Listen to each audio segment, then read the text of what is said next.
Hey, hey, hey, good evening, guys, and welcome to On the Rocks. I'm Jamie Wilson, and I'm really, really excited for this episode, man. Tonight's episode is going to be one for the books. And hey, it's been a crazy week, but thankfully, we've had beautiful weather. And more importantly, we've seen a lot of fundraisers and relief efforts going out to our typhoon victims. So let's keep it going, guys. Help out if you can in any way you can because every little bit helps.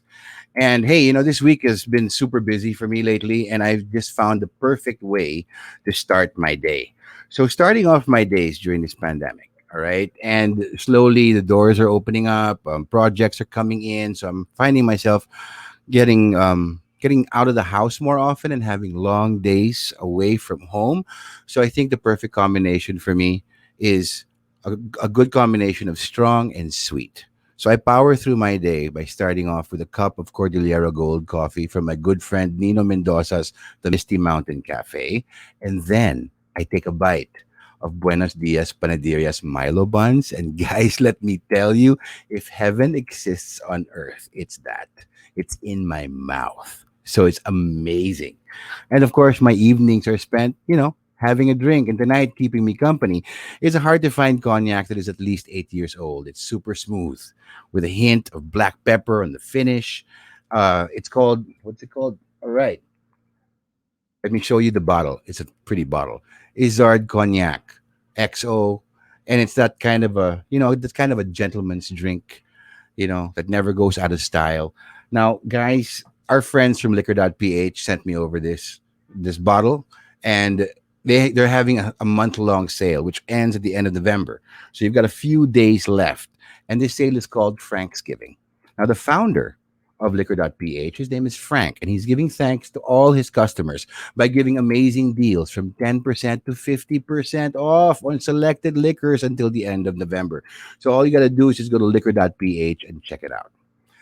But also keeping me company tonight. Man, I'm so excited. I'm just so excited. Keeping me company tonight is an artist that has aged like a fine wine, whose humble journey started out as a whisper and slowly grew to such a huge sound that heralded the arrival of not only a man with a mountain of talent, but also an artist with so much passion, whose music filled our hearts so much that he has helped define the Filipino musical soul with his creations. He is a composer, an arranger, a musical director, a maestro, a mentor, an educator, and one of the most wonderful human beings on the planet.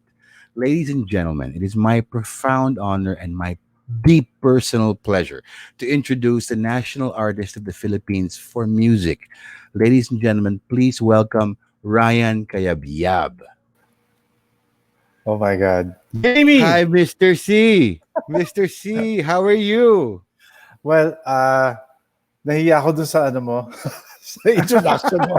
I'm tongue-tied, so, I don't think I'm all that you said. I'm just, I like my life. I like what I'm doing, and I don't know. I don't know why you say so, but May- never may- mind. It's okay. It's all right. No problem. That's I've fine. actually had quite a long preparation for this. When you got declared to be the national artist, I was just hoping that whenever you'd come and watch a show, I was hoping and praying that ako yung voiceover na mag-i-introduce sa'yo.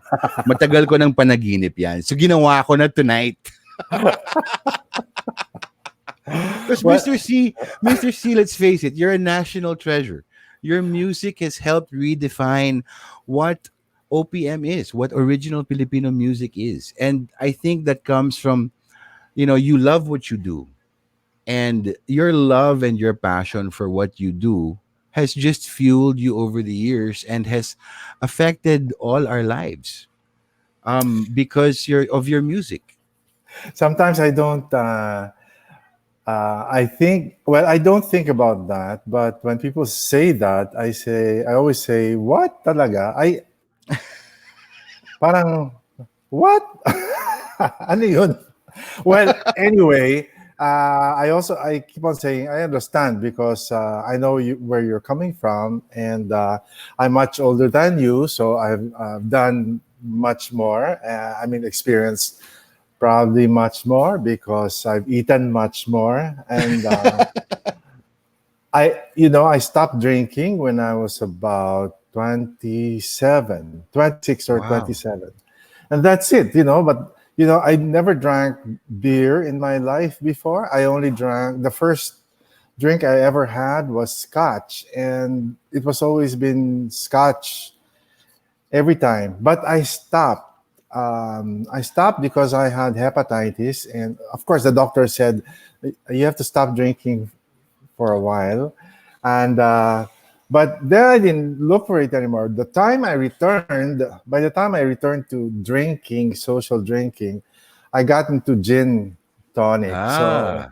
gin tonic was my preferred drink for quite some time until it became a little softer and I graduated into wine. But you Mm. won't believe this. I started drinking beer only maybe less than 10 years ago, and I said, sarap ah. I didn't think I'd like beer, but beer for me, if it's like super cold, yes, anytime. I don't like it with, of course, you don't like it with ice, but very, very cold beer, it's sarap. Anyway, An ice cold beer at the end of the day, diba? It's yeah, so yeah. refreshing. So, Mr. C, how have you been? How has this pandemic been treating you? Um, uh, Quite surprisingly, very well. Uh, why? Number one, I think I lost about 10 pounds. Wow. Um, and there's a reason for that because we don't go out. I don't go out. So I don't, uh, I don't splurge on food. I'm, I'm trying to see if my wife is there. So may bantay. So I'm just at home. So the food is very healthy and very well made, and I just get to eat just enough. So that's one. Number two, I think it's really such a blessing in a way because I've never been with my family for 8 months straight. As in, like we have Diba? lunch and dinner together. It's not like during normal times, I only see them Sunday for lunch and probably Sunday evening. But other than that, all the entire week, we don't see each other. I mean, maybe we bump into each other, but no dinners or lunches together Mhm. except Sundays. So that's it. And then you think that there's no work. Yeah, there's no work. Um, there are no gigs. There are Yeah. no usual things that you do in normal times. But there are some things that I haven't done in a long, long time. For example, Jamie, I hadn't written a song. Let's say in the past 10 years, maybe I've written only about one or two pop songs. Well, in the 7 months that had passed, but actually maybe five or six because I stopped for a while, I had written about 15 songs already. It's like Fantastic. it never happens ever because I will tell you in the past decade, I spent much of my time promoting other people's music, educating younger people to how to work out their music, and then supporting them and promoting them. Nothing about I forgot already how to write. Actually, hindi. Ano lang yun? Eklat lang. Of course, I know how to. I, I, I still. I assumed you still know how to write, but it's good, diba? Parang being stuck at home during this pandemic, parang it forced the world has stopped, right? Yeah, And it's actually quite a blessing because now you're closer to your family, you're spending so much time with your yeah, family, and it's daily life. yeah, And now these relationships have a chance to actually be explored because you're yeah, spending so much time with each other. yeah, I think yeah. that's one of the blessings of this pandemic because usually you're so busy, Yeah. and everybody Fantastic. else I is mean, yeah. super busy. Yeah. And as a matter of fact, there's more time socializing in online. It's like you spend a lot of time online because there's nothing else to do if you're not doing anything creative. Then you talk to your friends, you discuss a lot of things, but sometimes these discussions lead to, hey, let's do this, let's collaborate, let's these things, 'di ba? Ang daming positive outcome nito. Oo. And it only takes us, or each one of us, to realize what we can do during times like this. Hindi ba? Normally, pagka talagang ganito, yung gipit na gipit, you become more creative, you know how Yes. to get around better because wala kang magawa eh. Oo nga. So, okay, so speaking about family, Mr. C, and your early life, what music did you grow up listening to? Okay, this is oft repeated. My mother was an opera singer, and in our house inside UP Diliman, I grew up inside Area 1 in UP Diliman because my mother was an instructor in voice at the UP College of Music. And we were all born there. I mean, we grew up inside the campus. Lahat kami siblings. I have two sisters and a brother, and brother just passed away 2 years ago. Oh, And uh, our music was the music of my mom. That's what we hear a lot. And it's opera, it's classical music, it's kundiman, it's art songs. And then, because she was a faculty member and she had a temporary housing inside UP, it was quite large for us, for the family. So she was able to get or open her house to 10 boarders, lady boarders. Jamie, they're all music students. So you can wow. imagine when people ask me, who influenced you? I don't know. I grew I, I, I wake up I wake up everybody and somebody was practicing playing the piano, playing the flute or singing, etc. It's like all my waking up years as a toddler going until 6. My mother died when I was 6 years old, Yes. and she told our father not to allow any of the children to take music as a career because she knew how difficult it was to live as a musician. Yes. Remember that Manila was just rebuilding from the war. Yeah. So my parents probably got married in 48. I mean, they met right after the war in Manila. Manila was rebuilding. So music, entertainment, and anything art was not important to rebuild a city that was destroyed by the war. So I can Yeah. imagine it was tough times for musicians. So she said not to allow any of the children to take music. And none of us took music until, like me, I was not into music. I mean, I didn't go into the College of Music at first. But music did not escape me. I got to study playing the piano at 4 years old. She died when I was 6 years old. We left UP when I was about 8 or 9 years old. And then I got to study on my own, playing the piano. Uh, it was accidental and I guess serendipitous because um, the boarders left one whole box of piano pieces when they left. Most of them were from the south. Most of them were Ilonggos or from Cagayan de Oro, etc., from the south. So when they left many of their piano books. I started opening their piano books. So first, I couldn't play the intermediate piano books or the college piano books. But I got to study little by little. There was children's piano books, and then some simple sonatinas and some simple preludes and fugues by Bach. I got through that, and through time, I was maybe about 12 or 13.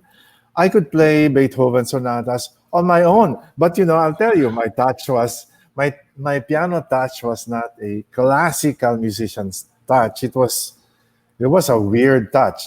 It was I'm sure because I played the piano. It was more like I was banging on the piano. It was not like fine and classical because I didn't learn how to play that type of classical piano.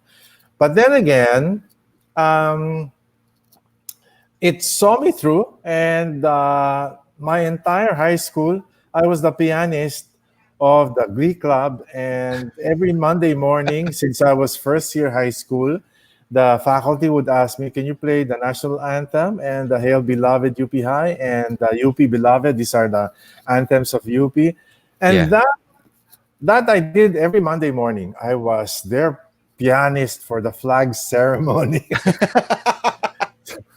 So I played the piano. Everybody knew that that's my nickname in high school and elementary school was Sip. Cipriano kasi yung pangalan ko. Sip. Mm. So, Sip. Pagka-social, Sip. Sip ang tawag sa akin. Pero Cipriano. And everybody knew me as Sip, the one who plays at the flag ceremony every Monday morning. So, upperclassmen until the lower classmen for about maybe a span of about 7 years. When I was first year until I was fourth year, they know me as the guy who played piano during flag ceremony every Monday. So that's it. Music was kind of in me and in what I'm doing, even in high school. And I was in a choir in elementary school. But that's it. When I got to college, I enrolled in accounting, Yes. business, BSBA, Bachelor of Science in Business Administration in UP. And that's And it. that's because you wanted to follow your mom's wishes. Yes, and that's because we were not allowed to take music, not Wow. follow my mom's wishes, but everybody was trying to get away from music. But you know what? Even if we didn't have my mom at home because at 6 she died, we still played piano, and my brother played guitar a lot, and we sang a lot at home. And my older sister played a lot of piano, and we sang a lot at home, and usually usually Broadway songs because my sister had all these old Broadway tunes. But it was my brother who introduced me to pop music. So he Mm. was playing MacArthur's Park, and he was playing all these Beatles songs. If it's guitar, he played all Beatles music, and that's when I was introduced to pop music. Only in high school, because previous to that, geez, I don't know what kind. We didn't listen. I didn't listen much to music except in the Glee Club. So that, So and then you had I read this I've been researching on you naturally, of course, and then I just wanna recall the Laurel connection, okay. because you had been working with Kokoy, and Yes, then yes, Tito Doy Laurel, right. who's my ninong, right? Yes, Because we all grew up in theater together and our parents are close, but it was the Laurel connection that actually gave you that last push. exactly. That was where I was gonna go, but I said maybe I'll wait for Jamie to ask me about that. So that naman the people listening can hear your voice because I'm so madaldal. I actually don't give you any more time to talk to me. I just go blah blah blah blah blah blah. Anyway, yes. So so here so it Ti- is. so Tito Doy. Well, before Tito Doy, of course, it was Kohoy, Yeah. and how did that happen? It's like this. I that's a it's a long story, but I have to start by the time I graduated from high school. Okay. Okay. I was 15. I graduated from high school. I didn't have anything to do, but all the time I was in high school, I wanted to help my father because He was a single parent, and I could see that he was having a difficult time economically. He was a government worker. He was an employee of the government. Mm. So I can imagine how a government employee can, but he was able to send us through school. Except that I didn't know this, but in the very early 80s, he came home one day and he was whistling. He was very smiling. My dad, he was happily smiling. And then he said, and I said, "Why are you happy? I mean, I haven't seen you so bubbly and happy." He said, "Well, I just saw my paycheck, and today was the last day that I paid all my loans." And I said, "Loans? You got loans? Uh, Umutang ho kayo?" Sabi ko gano'n. "Yeah, itong bahay na tinitirhan nyo, no, it's a small house. Yung education nyo, like he had to take loans so that he can Wow. put us to school and all that." And I said, wow. So my dad is a personal hero because I can imagine, I really can imagine how hard it was for him. But of course, we were growing up, we didn't know all that.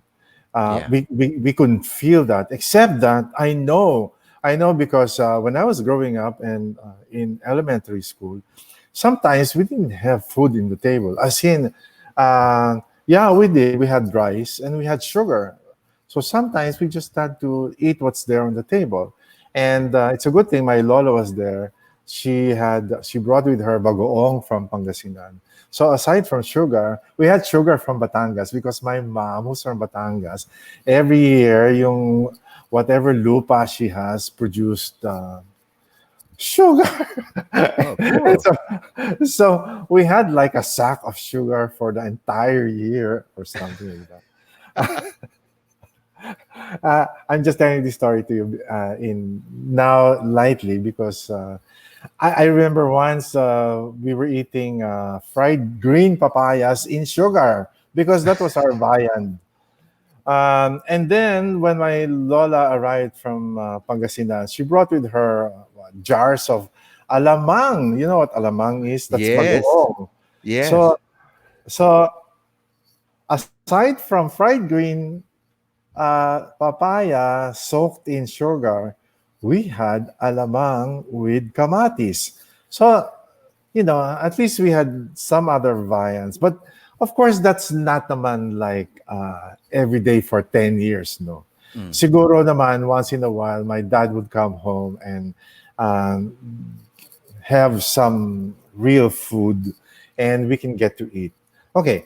So anyway, I felt that my dad was having a difficult time. So from high school, I said, I want to work. I want to look for work.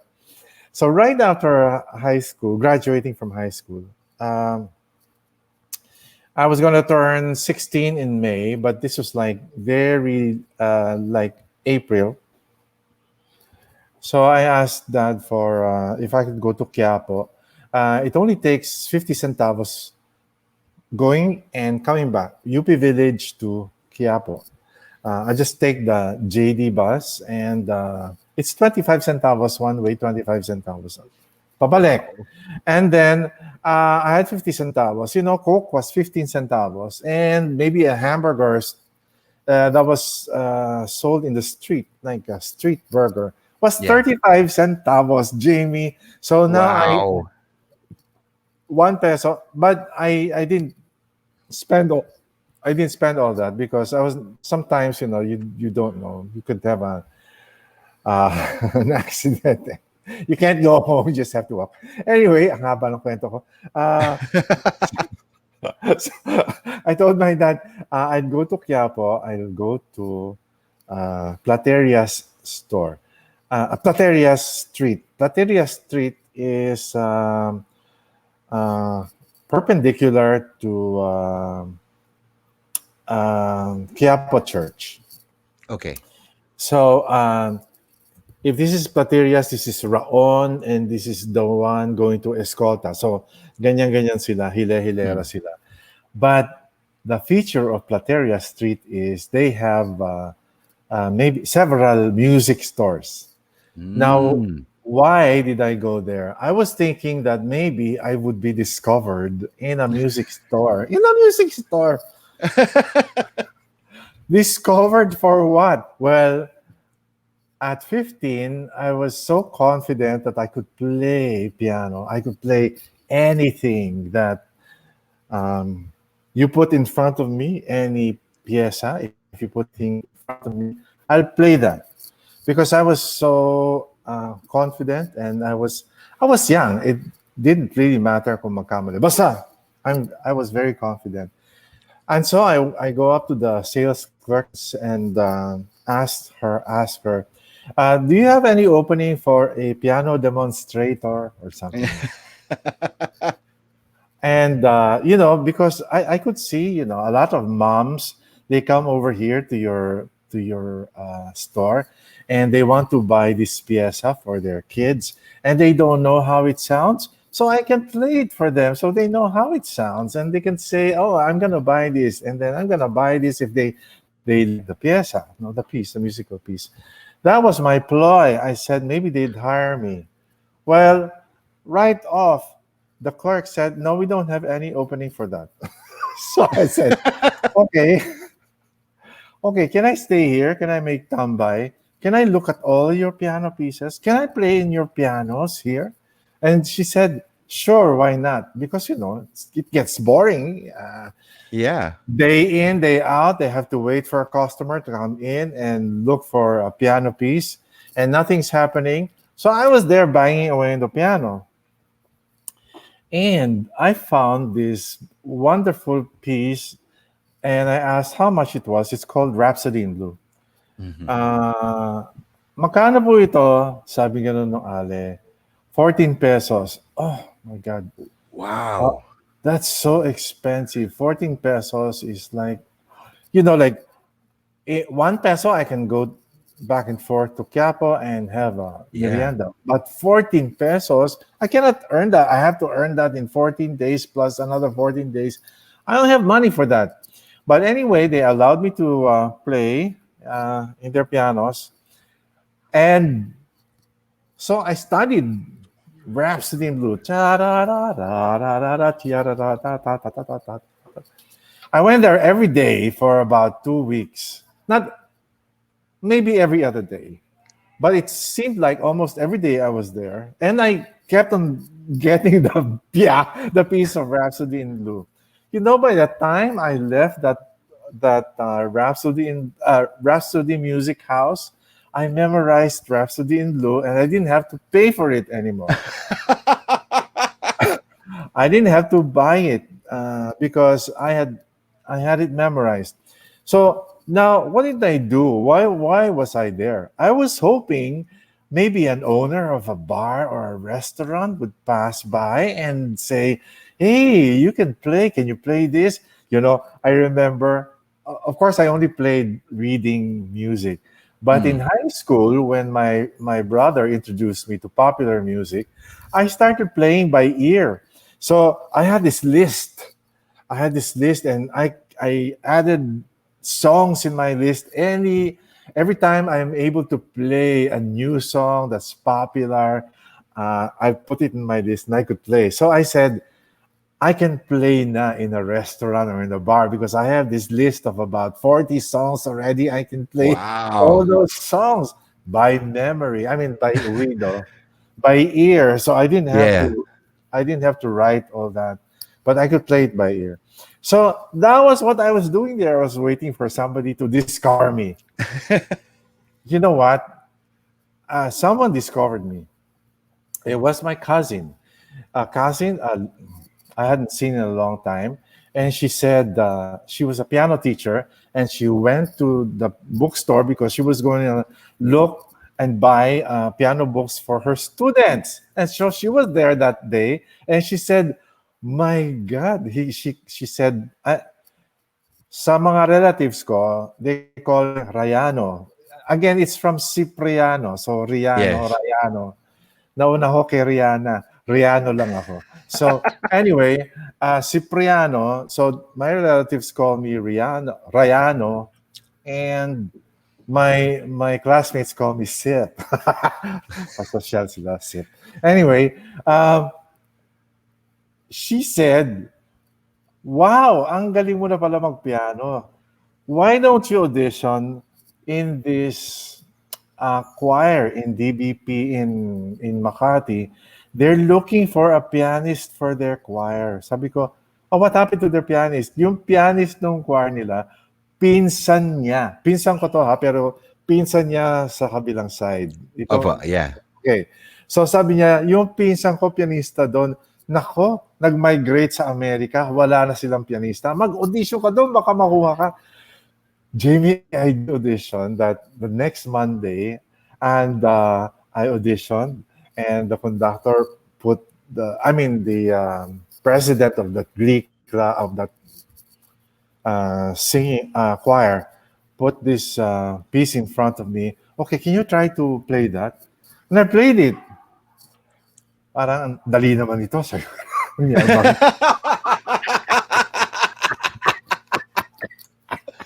ang dali-dali lang ito eh. Sabi ko gano'n. Sa loob ko yun. Ang dali lang naman ito eh. But again,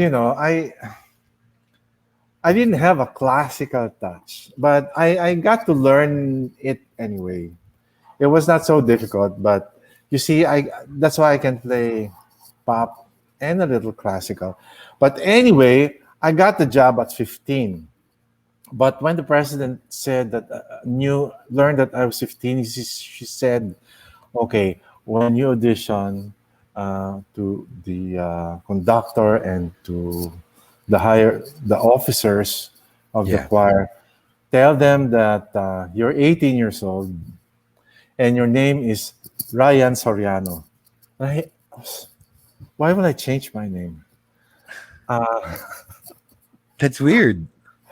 Yeah. And then she said, "Kilala yung mother mo. Your mom is still remembered, and they know that uh, they know your mom. Also, because one of the officers in that choral group is the brother of my mom."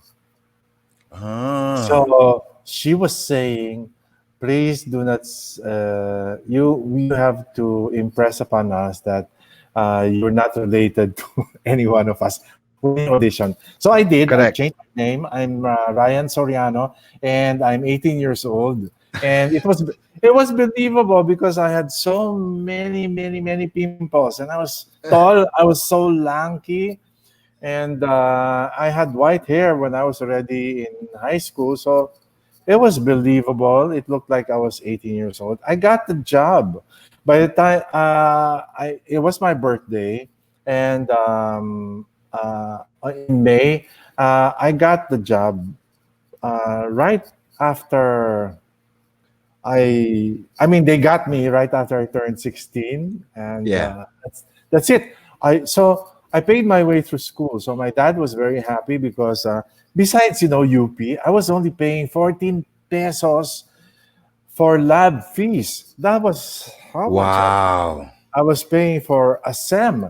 And you asked me why I was paying only 14 pesos, because I joined the UP ROTC band. And if you're with a band of the ROTC, you're somehow like a scholar. You have a privilege, but you see you have to service the ROTC. So every week we had to play in the parade, etc. I mean, that was the bawi there. Oo. Okay, Oo. so now how did I get to that other connection? So now I'm in college, I'm in UP, I'm taking up accounting, but I hanged out at the UP College of Music because it was fun at the UP College of Music. Every time I passed through there, a trumpet was blaring or drums were playing and trombones and violins and people were singing. Every time you pass, it's cacophonous. It was nice and noisy, and I got to hang around with people I look up to, like Raul Sunico. I was a big fan of Raul Sunico in high school. I would follow his recitals. And then the UP Madrigal Singers. Then that's why I hang around there because I would listen to them, and then I made friends with the UP Concert Chorus, and it's nice because after school we jammed a lot. Like because after school Nice. nobody was listening to. I mean, nobody. Maybe some people were playing, practicing their piano sonatas or with their violin concertos, but I was in their room and we were jamming popular music. But this is the Nice. clincher. I got close to also to the Philippine Madrigal Singers, and I was invited by Mrs. Veneracion to, why don't you come and sit down and train with us? Train as a singer. I said, okay, for the fun of it. But actually, I sat down there because I want to arrange uh, Mhm. vocal music for them, which I was able to do. I did for their pop concert in 1972, I think, or 71 or 72. I arranged for the pop concert. Now, this is the connection. Ang haba ng kwento ko, shit. No, it's okay, Mr. C. This is amazing. This is Well, amazing. this is the connection. All right. Ang layo pa ako dumating kay Kokoy. So, I trained with the Mad Singers, and in 1972, they're part of a big CCP. No, no, no. It was MSO. MSO. I think it was an organization, or the friends of the MSO, whatever. So it was the MSO, Karilagan, Repertory Philippines, and they got the UP Madrigal Singers to be their chorus. Kumbaga, Yes. the title of the show was Best of Broadway, and it was directed by Sinead Aldar, and it starred Baby Barredo, and it starred Kohoy Laurel, and I also met a lot of real good singers. This is like I think 1972, and I cannot forget that because it's just big, big rally outside.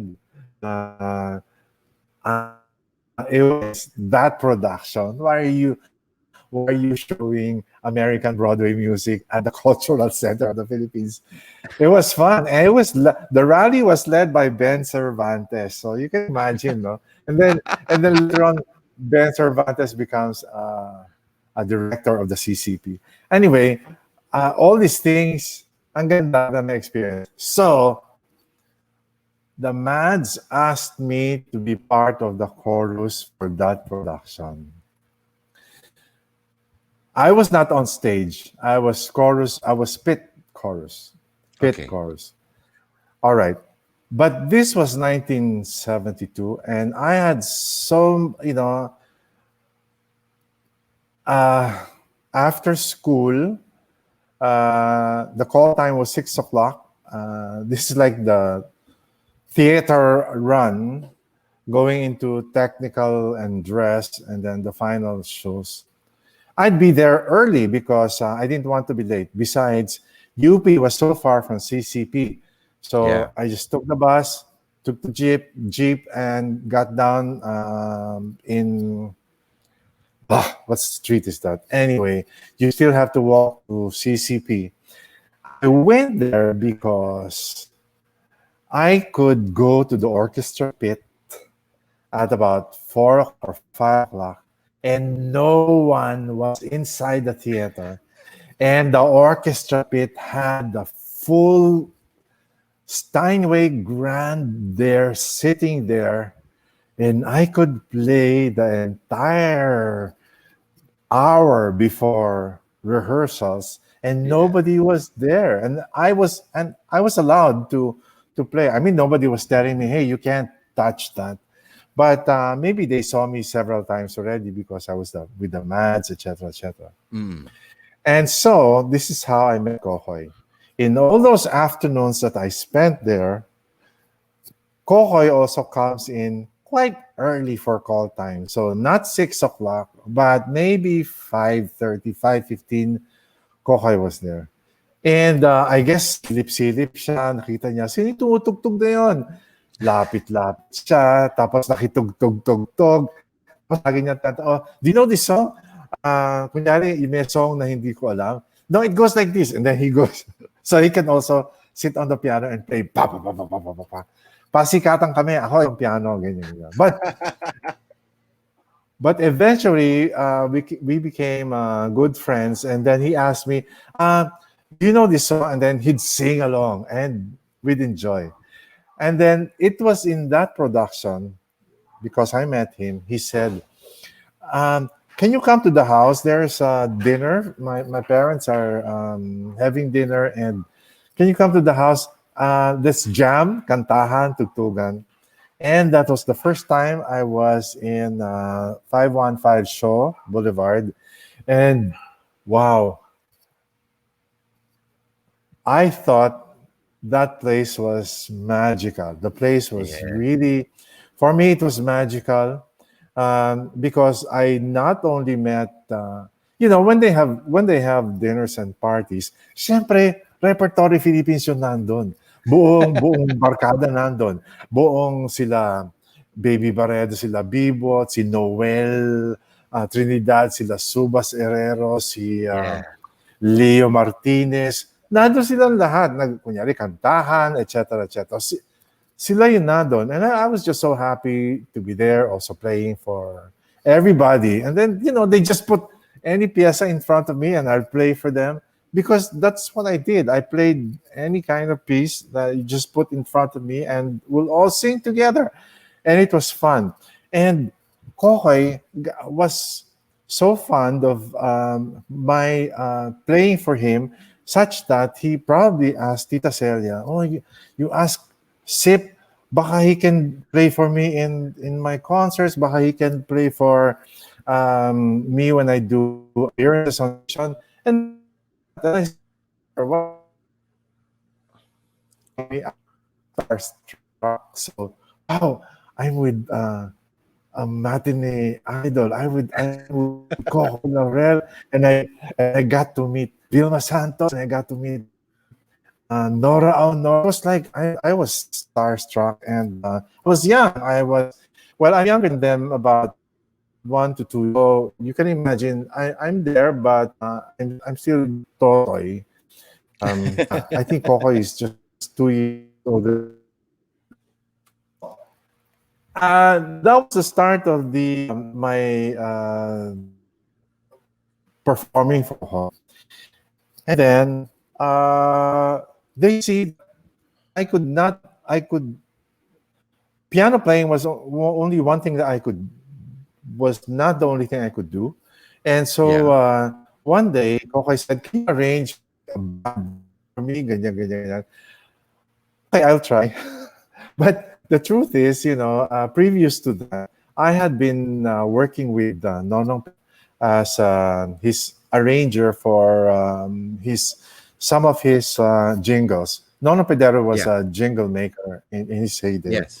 And I also met Jo Marie Chan along the way, and he also asked me to arrange. So that became my other work, not only as a pianist but also as an arranger.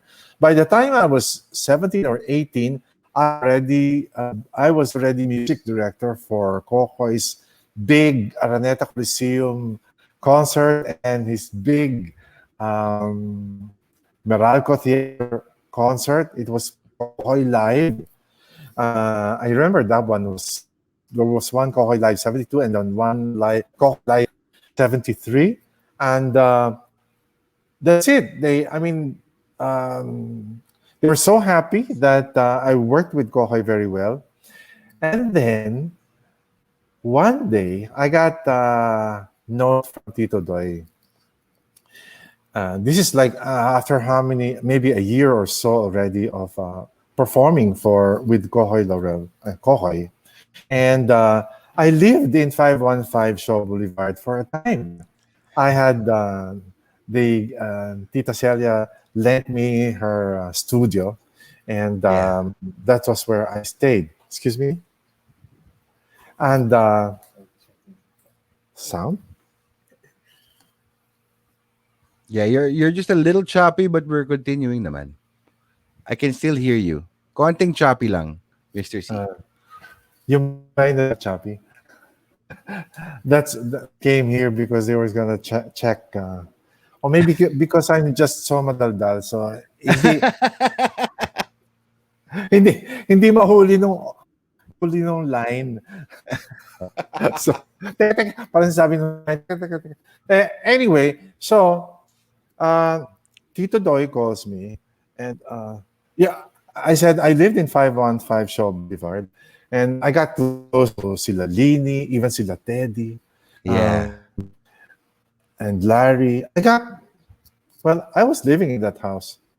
Um, so one day, Tito Doy calls in his to his office, and he sits me down. He says, "I have to talk to you." He said, "Oh, I was wondering what it was all about." He said, Sip, why are you taking up accounting?"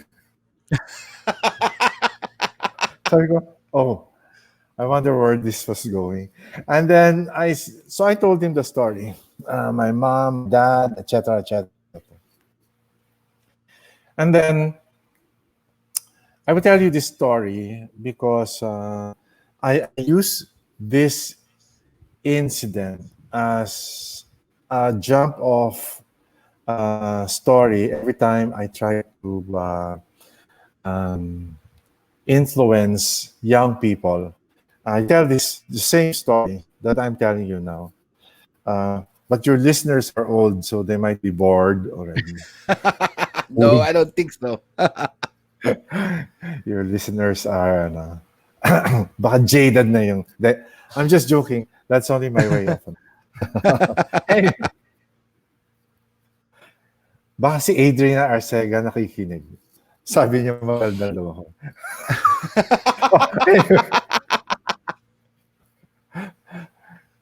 Anyway, he said, this is the story. You know, Ryan, I don't know why you're not considering taking up serious music studies. I said, whoa, serious music studies. And then he said, um, something very important.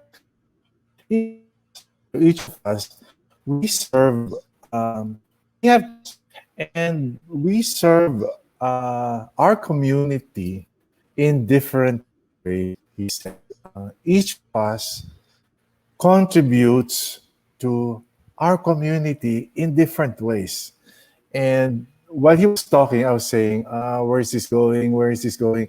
And then he said, like, for example, when you go, when you wake up in the morning and you take a shower, you prepare yourself, you go to school, you dress up, you get your uniform, your shirt or whatever. You go to school, you get your shirt, your pants, and your socks and your shoes.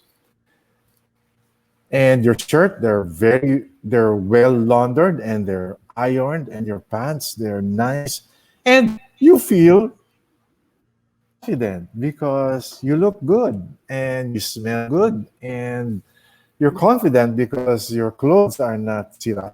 Clothes are planchado, ironed. Yes.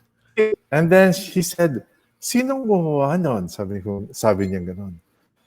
Yung labandera mo, yung labandera ng bahay niyo. Yung nagpa-plancha ng damit mo, sila yung gumawa nun. Can you imagine kung hindi magaling hindi magaling yung nagpa-plancha sa inyo? Mabaho yung damit mo or gusot-gusot yung damit mo. See, you're very comfortable. And it makes your day uncomfortable. But because you're wearing nice, well laundered and well prepared clothes, you feel confident and you're happy. And so the whole day, you're like, dadala mo yun. Ang laki ng contribution na ginawa ng labandero sa'yo. Ganun, no? True. True. Sabi ko, opo. Sabi ko, Yes, sir. Sabi niya ganun. Oh, pagdating mo sa school, di ba? Ang linis ng ng floor. Tsaka ang kintab. Tapos yung mga chairs dun sa classroom nyo, they're all lined together and they look nice. And even if you look at the blackboard, there's no chalk marks. And even if you do this in the table, there are no dust.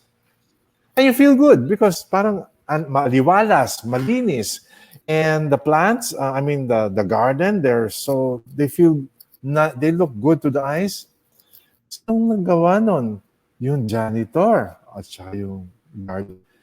See, each one of them, if they do very well in their work, they contribute to the well-being of the community.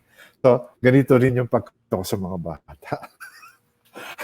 So, each one of us has a contribution to the community. He goes to say, Ryan, you are your contribution to the community and to the society is your music, what you do.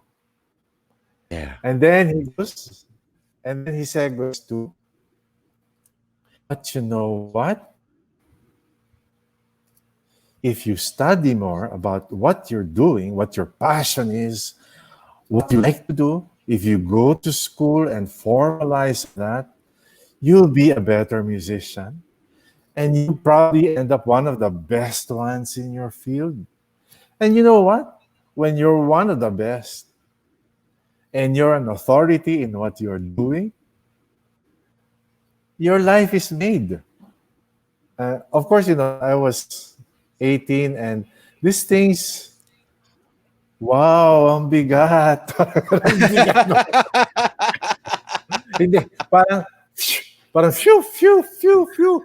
Ganun lang siya. Pero, that's why I cannot forget it. Sabi niya ganon, if you're the best and you're an authority, you'll get the respect of the people.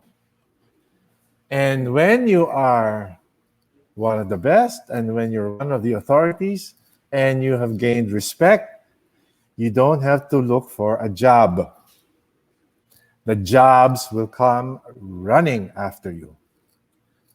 Siyempre, at 18, all of us are struggling to have a face in the world. All of us are struggling to have a name.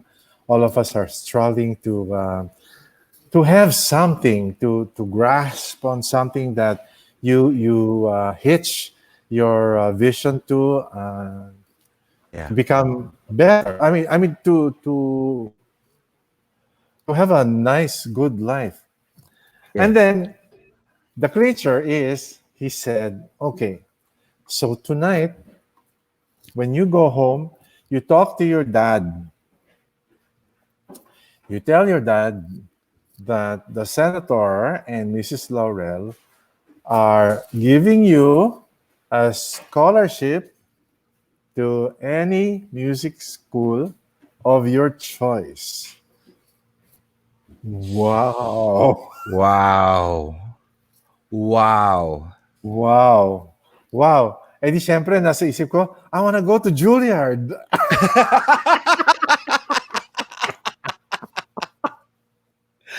Well, tama nga. Sinabi niya, any music school, di ba?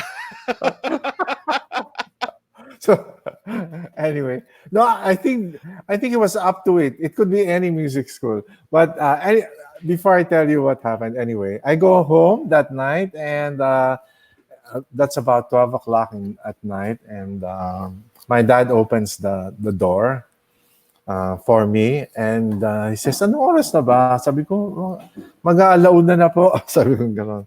Okay. Dad, meron ako akong tatanong sa inyo. Meron sasabihin sa inyo. Okay. Sabi niya, this is like still groggy, but awake.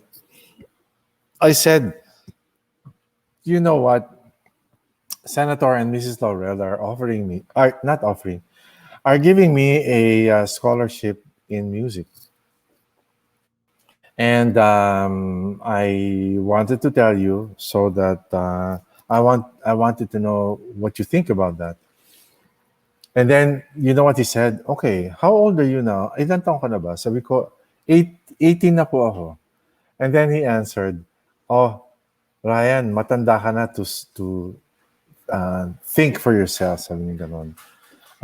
You're old enough to decide. Sabi niya.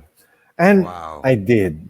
I I um, I took off for one sem. I did not enroll in accounting, and I prepared myself to get into culture music in the second semester. So that is that connection because from 1973, I started my irregular year in the College of Music. But then I shifted na formally. I shifted from BSBA to Bachelor of Music. Yun. Fantastic. Mr. C, we're going to be switching out your laptop right now. I think Tipens they're going to be helping you. So we'll take a moment to do that switch around. All right. So just hang in there. Tipens got your back. Tipen, Yeah. let's take it away. There we go. He's right there. Okay. So parang all right. So good. So we're switching out Mr. C's laptop right now because wow, what a cuento. Can you imagine like having an angel just come down and offer you that kind of an offer of basically how you are contributing to your community. And you have to find what is your unique contribution to your community, to your country, to your fellow man, to your neighbors, to your friends, to your family. And Tito Doy Laurel, at that time, I can imagine Mr. C at 18 years old sitting down in his study and, talking to a senator uh, of the Philippines and basically being offered that. And without that angel offering him a chance to pursue his dreams and his passions, where would we be right now without Mr. C? There we go. There, you're really super clear now. All right. What? So that laptop pala is not good. Huh? Oh, anyway, um, But I think that's fantastic, Mr. C, because like what a moment in your life that must have been not only with Tito Doy Laurel offering you a chance to study in any music school, but also for your father to tell you you're old enough to think for yourself. yes, yes, What a yeah. moment. I don't think my father ever reached that point where Jamie, you're old enough to think for yourself. I don't think I ever heard those words from my dad. All the words I heard was cut your hair. You know, why are Oh, you in theater? You know? of course, I remember your mom, Tita Terry. I mean, she's always there kasi nga, repertory. That's how I Yeah. met sila, of course, Monique and everybody else. All right, so what do I need? Do I need to, excuse me, sandali lang.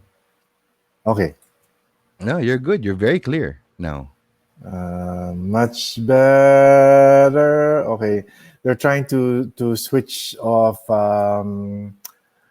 open programs. Leave site? No, no, no, no. Cancel. What? So Tipen is there like troubleshooting for you right there. Hello, Tipen. Right. Everybody say Yes, hi yes, to yes. Tipen. Okay, but actually, who's doing?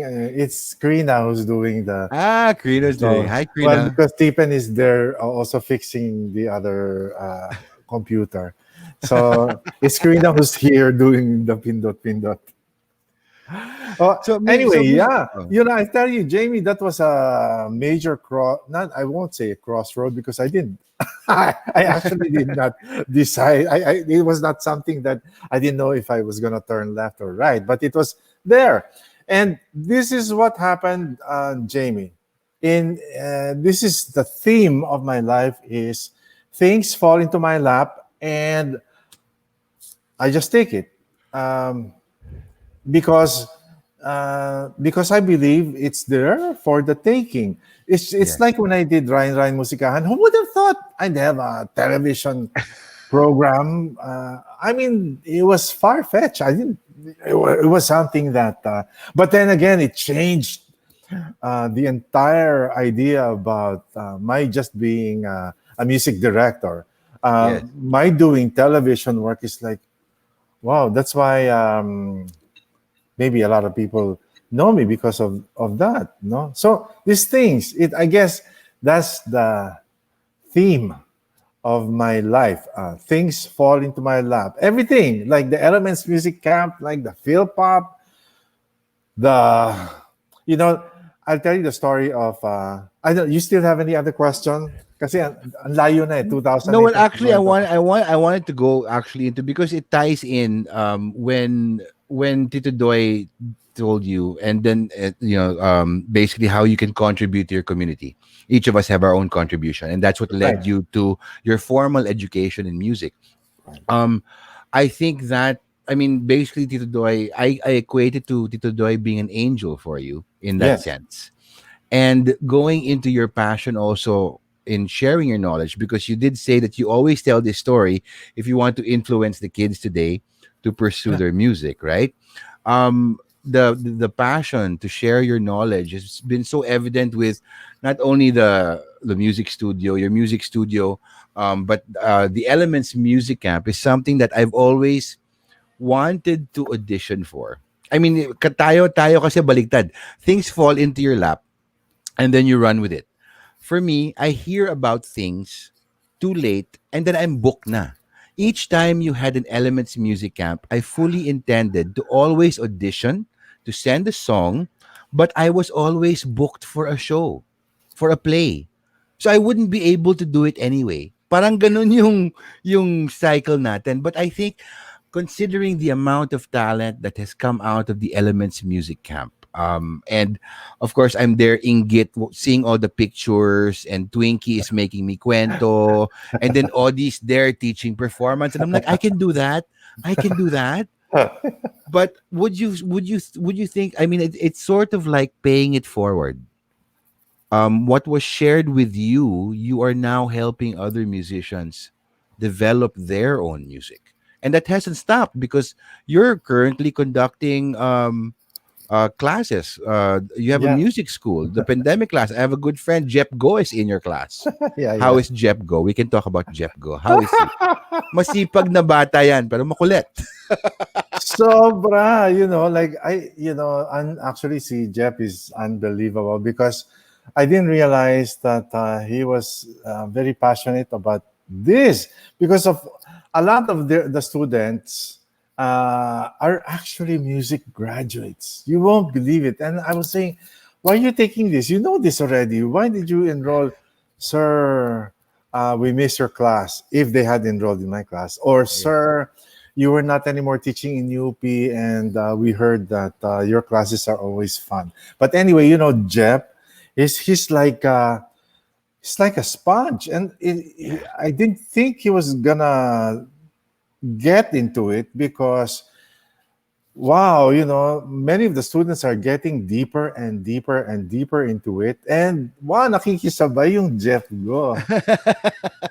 Nakikisabay. But they haven't heard him sing. Ang ganda boses ni Jeff eh. Sabi ko He's sa kanya, brilliant.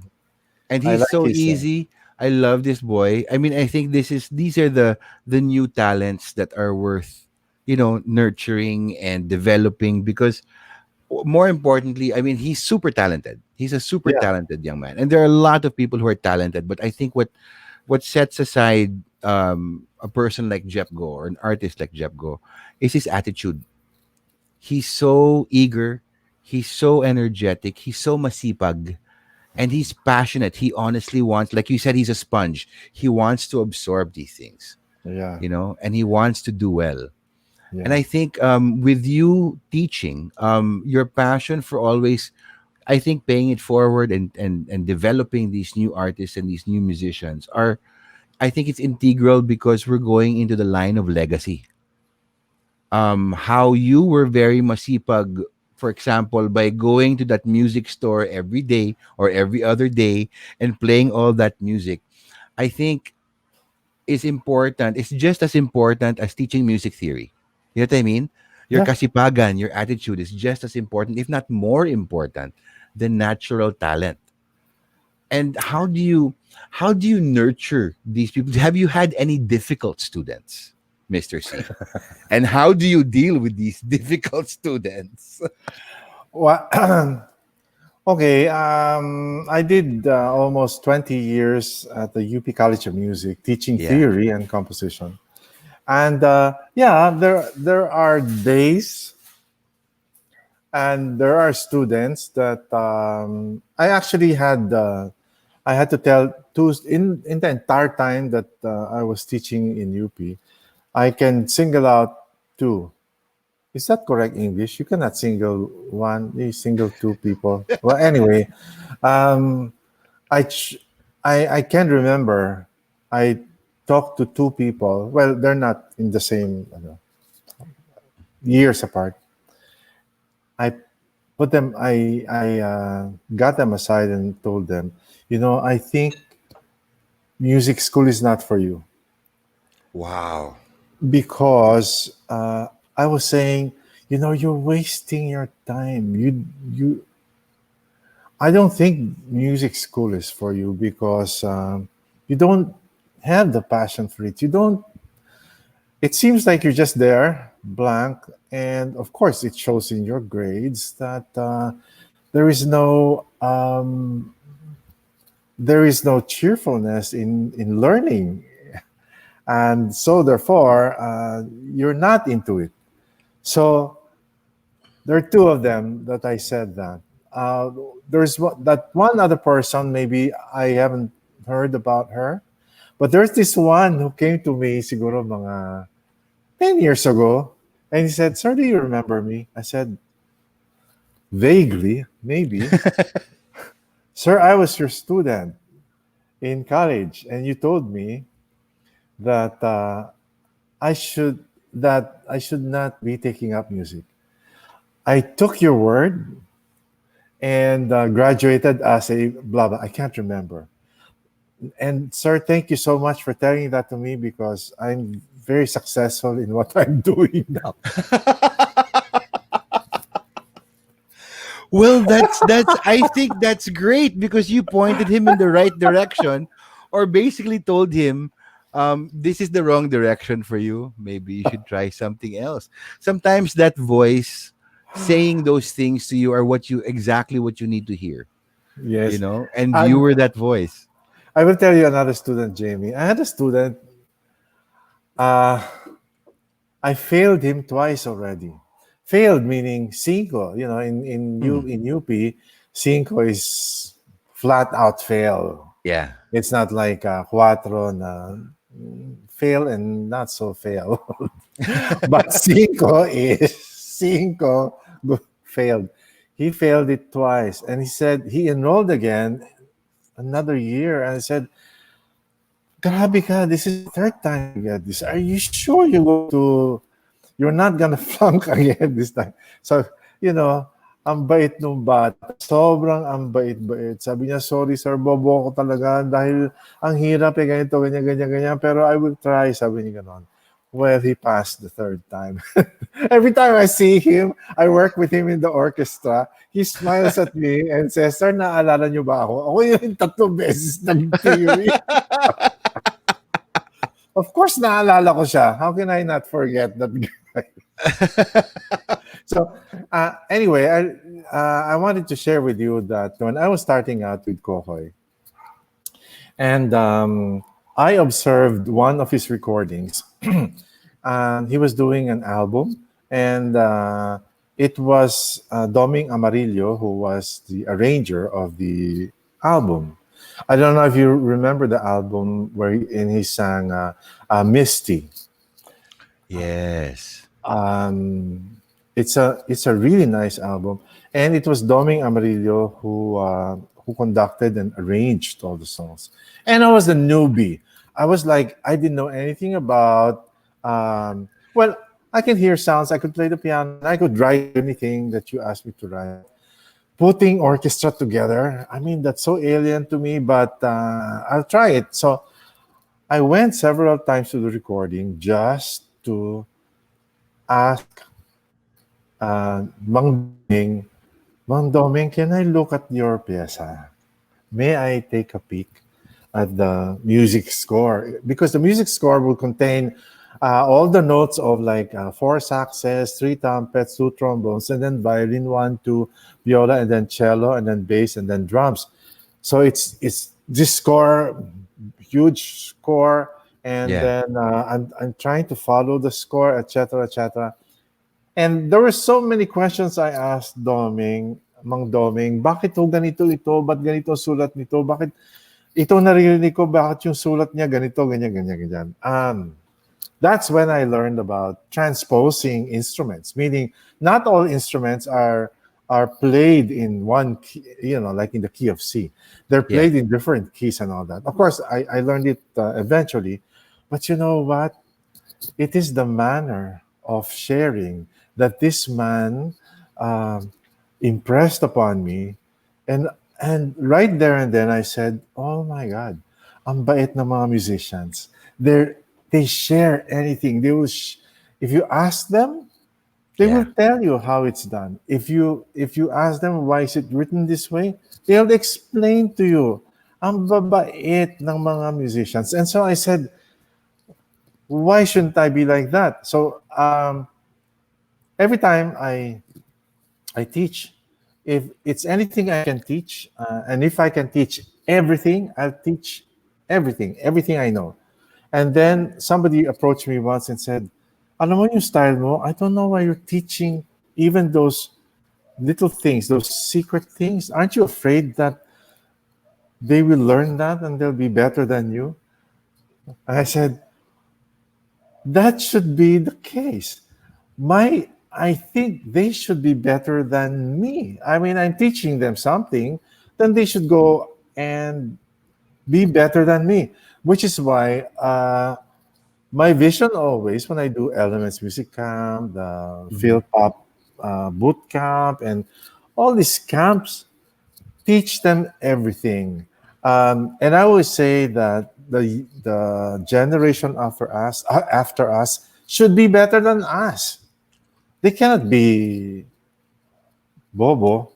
They Yeah. should be better than us because that's the only way that we can move forward is for that next generation to be equipped. Yes. And alam mo yon, yung tagal-tagal na naming nangangarap na magiging international na sa wakas sa music ng Pilipinas. Of Yes. course, international ang ang hardware. Hardware means yung mga singers, performers, etc. Oh my God, we're known all over the world as really good singers, really good performers, and ano, accepted na yan. Pero music, I don't know. We don't have a lot of music out there in the world. And that's been our dream for so long. And I said, it's not going to happen in our generation, maybe the next generation. So we should prepare them, give them all the tools, and let them explore for themselves. And we'll be so happy if one day somebody from the Philippines will really bring all this music that they can bring around the world, no? Kasi yun na lang ang kulang na nakikita ko eh. So that's it. I have a very simplistic thinking. I always say that again. I teach because the one I teach should be better than me. Should be Yes. better than me. Cannot be that's why when I teach them, I don't look down upon them because I might be seeing somebody who's going to be better than me. So I might as well be nice to this person and teach the person everything. And also at the same time, maybe rub upon him the same generosity of spirit, the same sige, let's share everything we learn. And who cares? Mas yumaman ka kasi sa akin, eh di Mm. mabuti. You made good in what you're doing. So that's the whole point. Di ba? I can't agree more because I mean I think the next generation, that's what I was always thinking about growing up in terms of growing up with the actors. I mean because I grew up in theater, right? And I think I first heard those words from Tita Bibot, Zenaida Amador, basically telling us because I started out very young, And then I was like 8 years old, 7 years old. And then she saw me growing up in theater and I started getting older roles. And sometimes, pag yung mga in-between ages sa theater, wala kang masyadong role eh. May role ka pag 7 years old, pero wala kang role ng 12-year-old. Kasi 16 years old na yung next role. Susunod. So she started casting me in older roles. I remember playing a 16-year-old when I was only 12. So I didn't know. I don't have because I was the only young boy there. And of course she knew, she pushed me because she saw something in me and she said, "You can do this, Jamie." And she actually explained it to me that way. You have to prepare for the roles that you're going to eventually play. And I will teach you, she told me, I will teach you everything I can from what I remember of being 16 years old, because she's my director. And she told me, my dream for my actors one day is, all my actors in Repertory Philippines, she said, is that nobody is going to even think about me, she said. I don't want them to think about Zenaida Amador because your names are going to be on the posters. Your names are the ones that they're going to be thinking about. So Yeah. once you outshine me, that's when you've made it. Yan ang sinabi niya sa amin. So we were all like, okay. So I'm going to outshine Tita Bibot. And I did, to me, that's still an impossibility because she was such a force of nature. But she put it in my head that the next generations, the preparation for the next generations should always be so that they can move it forward. We can move the craft forward. For Yeah. us, it was theater. For you, it was music. I have a good question here from Bing Austria. He plays. He's an amazing musician. I don't know if you know him, Mr. C. And we've actually had really good discussions about original Filipino music. So, Mr. C, what is Filipino music for you? Because we have a lot of styles. Just like our culture, we're a melting pot. We have so many influences. So now, today, what do you what in your idea, what your idea is Filipino music? What is it today? Um, I've always been asked that. Uh, you partially answered it. We're a melting pot, so we're really an eclectic type of. Our music is very eclectic, meaning we swing ways. We're as jazzy as we can, or we are as pop, or we are as rap, hip hop, and as rock as we can be. Mm-hmm. But we also have found out something. And I discovered this about um, maybe about 2, 3 decades ago. And so I believe in that. A friend of mine, of course, you know him, Laurel, Yes. the actor director. For a time, their entire family were living in Brazil because Bubot, the wife, worked in the United Nations, I think, or basta UNICEF or United Nations or whatever. And so they lived in Brazil for a couple of years, and then they returned. And then Leo's cuento to me is, Ryan, when we have Brazilian guests in the house for dinner, I mean, see, Bubot will cook. These are close friends already. Bubot will cook a Filipino dinner, and then we'll put on sounds of OPM, Filipino music. Yes. And what Filipino music is he talking about? Well, for a time, kasi Leo also worked with Gem Records. And so, ang dala-dala niyang mga recording would be yung Gem Records recording. So, Haji Alejandro, Roots to Roots, he brought My One, yung a Mm-hmm. cappella noong Yes. 1981. And then he played the music while the Brazilians were, I mean, get get together and having dinner. And then he posed a question because the Brazilian said, the guest said, "Is that Filipino music?" Sabi niya gano'n, no? Tinanong, is that the music from your country? And Mm. then Leo said, "Yes, it is." And he said, "What does it sound like? Doesn't it sound American music, etc., etc.?" Because we always thought that we sound very American. We Yeah. always think that we sound quite American kasi ginagaya natin American. Ang sagot sa kanya ng mga guests niya, "Oh no, it doesn't sound American. Far from it. It sounds different. I mean, it's something that we haven't heard before. It's so that's Filipino, that's your music." And you know what? Leo said, "I just played for them your one, a cappella one, and the Haji Alejandro songs and Roots to Roots, etc. And manghang-mangha sila na merong ganyang music sa Pilipinas."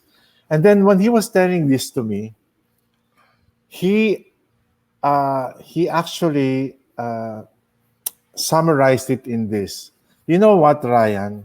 We keep on denying that we have our own music. We have our own music. We just keep on saying, no, it's American. No, it's this, it's that. It's Filipino music.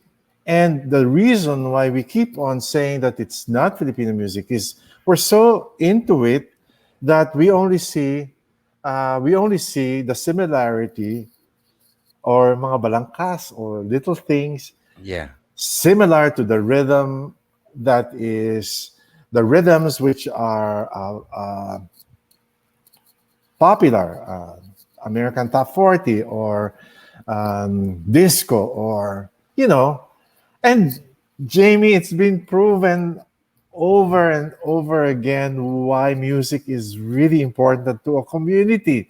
Do you know that when I go to a Filipino fiesta in America, let's say in Los Angeles or in San Francisco, they have a Filipino cultural gathering, and if they do not dance tinikling or they do not dance the etc etc, Yeah. you know what they listen to? I mean, they bring out all the Filipino sounds because it brings them back home. They dance to VST and Company. They dance to Awitin Mo Isasayaw Ko, and they are like, wow, this is the music from our country. And if they only remember and if only they knew that during that time, ginagaya lang naman natin yung disco ng Amerika o yung Bee Gees what, English ba sila o Australians? Basta, Australian. Yeah. Australians nga ang Bee Gees. So, what I'm saying is we are just living in the present world, and so we use the language of the present, uh, uh, the idioms, the musical idioms of present times, which is why uh, during the 70s, ganun yung tunog natin kasi that was the prevailing sound Of the worldwide, 70s. of the That's true. 70s worldwide. But angat pa rin, what I'm saying, not angat, meaning masaseparate mo pa rin na Mm. Pinoy music yon, hindi yun American music. And one of the factors that you will say it's really Filipino music is the language. And we've always Yes. harped on that and tell everyone, everywhere we go now in the provinces, if you go to Mindanao, Cebu, or Iloilo, or Pampanga, or we go to the Ilocos area, or in Bicol, we tell those songwriters to write in their language. Did you know that each of these language, of course you know that, they have their own inflection, natural inflection, so that when they write their music and they write their stories are unique because it's only unique in where they are, and also unique because of the food that they eat. They do have an effect on how songwriters or how creators think all that sili in their laing, maybe, and all that baboy in what they're eating in wherever they are. It affects them in a way that the smell of their bagoong, or the smell of their suka is different from the Yes, smell of the suka somewhere else, no? And the that's taste of true. that suka. So we try to inspire all these young kids to write their stories, which are um, special to them, or endemic to them, and to use their language, because number one, they can express themselves better. They don't True. have to struggle because they're now using their language. It can be their everyday language. It can be language in the streets. It can be language that is a secret language. But anytime they can write uh, their songs using their language, they produce something unique. And it is so true because tayo nga, pag naririnig, maraming fans yung K-pop, parinig lang nila na gagayahin pa nila yung Korean language. No? Parang, Yes, ang point ko is, it's easy to actually like other people's creative works. So, right now, I can tell you, ang dami namin naririnig na songs and songwriters from Cebu and Mindanao. Ang gaganda nung kanta nila because they are unique. Their songs are something that probably we haven't heard but are quite familiar. The yes, familiarity is there, but there is something different there. It's the language. The language. Sometimes, kasi, of course, you don't understand. Not everybody would understand Cebuano. So true. when I am asked, is there Filipino music? Oh my God. Yes, it is there. We just keep on denying that there is. There is Filipino music, and it's what we're doing. Um, if you're apologetic and say that, I'm sorry, it's too American, just do it anyway because it's not gonna come out very American. I tell you. Maybe if you live in America for maybe 20 years and you imbibe that vibe, and and you speak that way, then when you write, the way you speak it becomes the natural melody. And it's true. Kaya iba yung tunog ng country nila.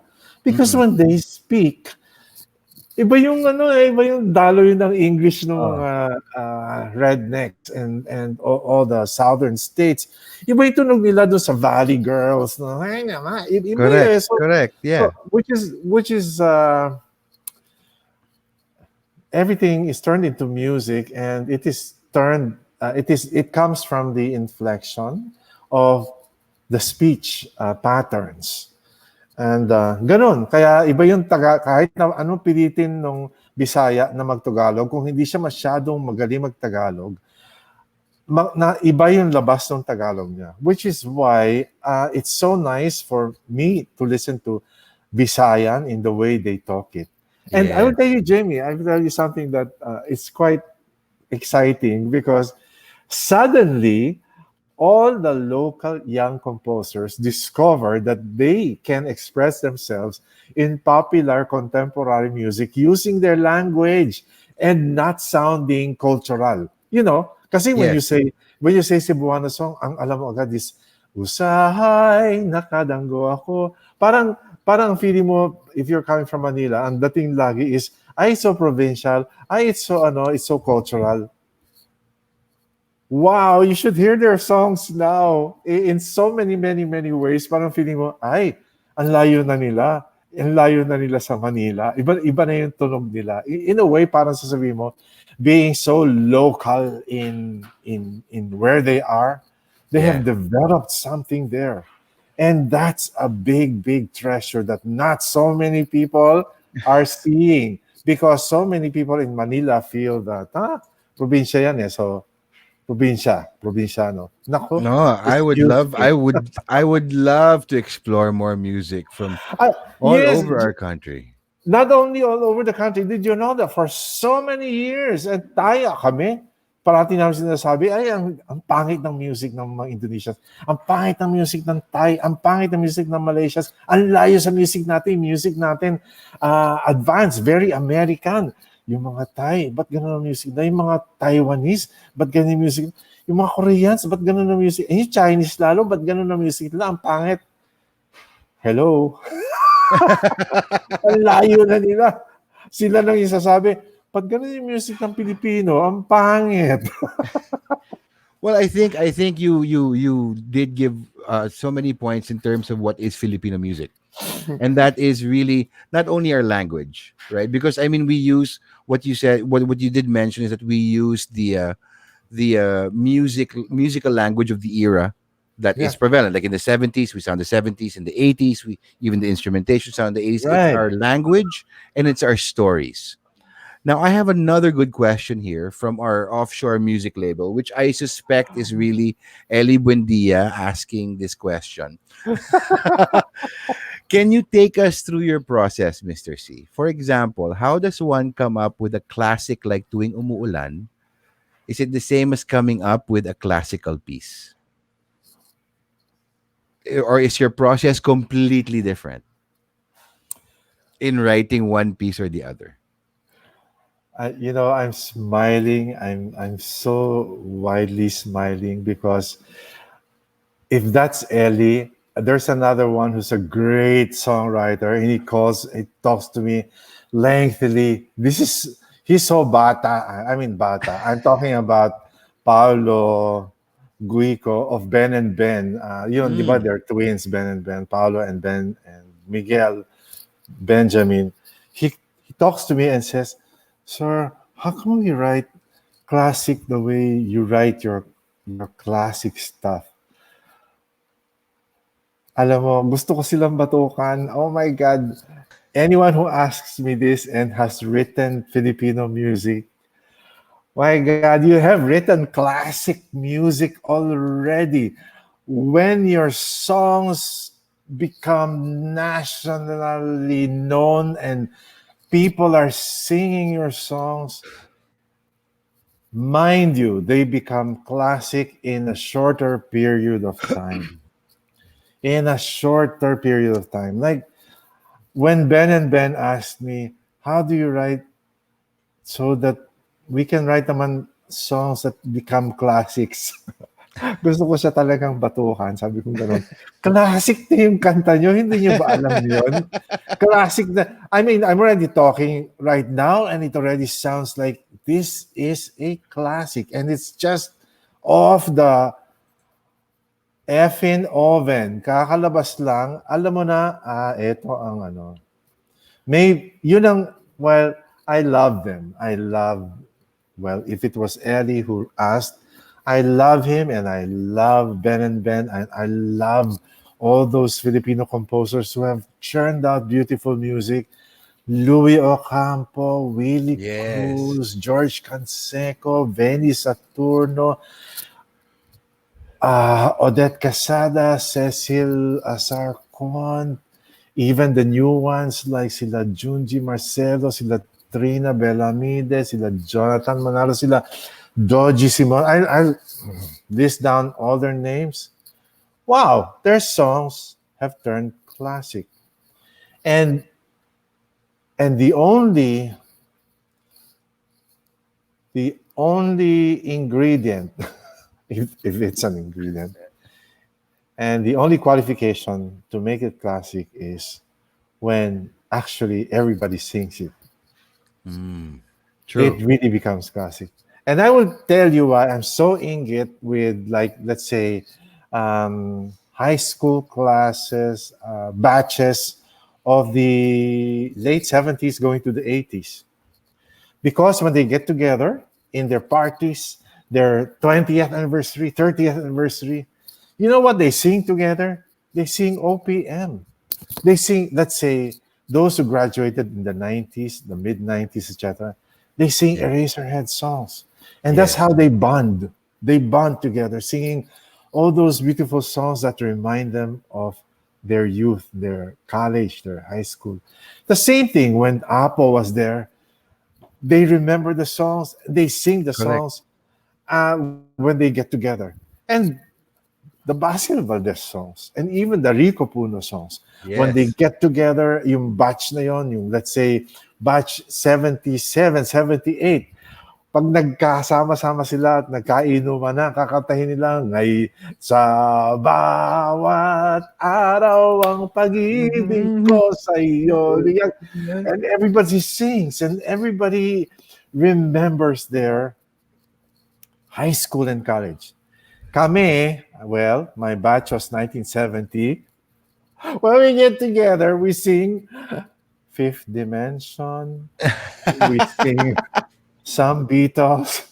It's we never sing Filipino songs because during that time, from the 60s to the 66 to 70 was when I was in high school. Yeah. What Filipino songs are you talking about? Of course, there were Filipino songs. But we, during that time, my God, iba yung pag-iisip talaga noon time na yon. Makarinig ka ng ano ba yun? Two lovely flowers ba yun? Or My Pledge of Love, or makarinig ka lang ng Victor Wood, o makarinig ka ng Nora Aunor, o makarinig ka ng ganyan, outcast ka sa barkada mo kasi bakya ka. Wow. Hindi ka pwedeng sumama dun sa barkada mo kasi ang kinakanta lang ng barkada nila ay pa da da da da da da, I can't find the time to tell you, or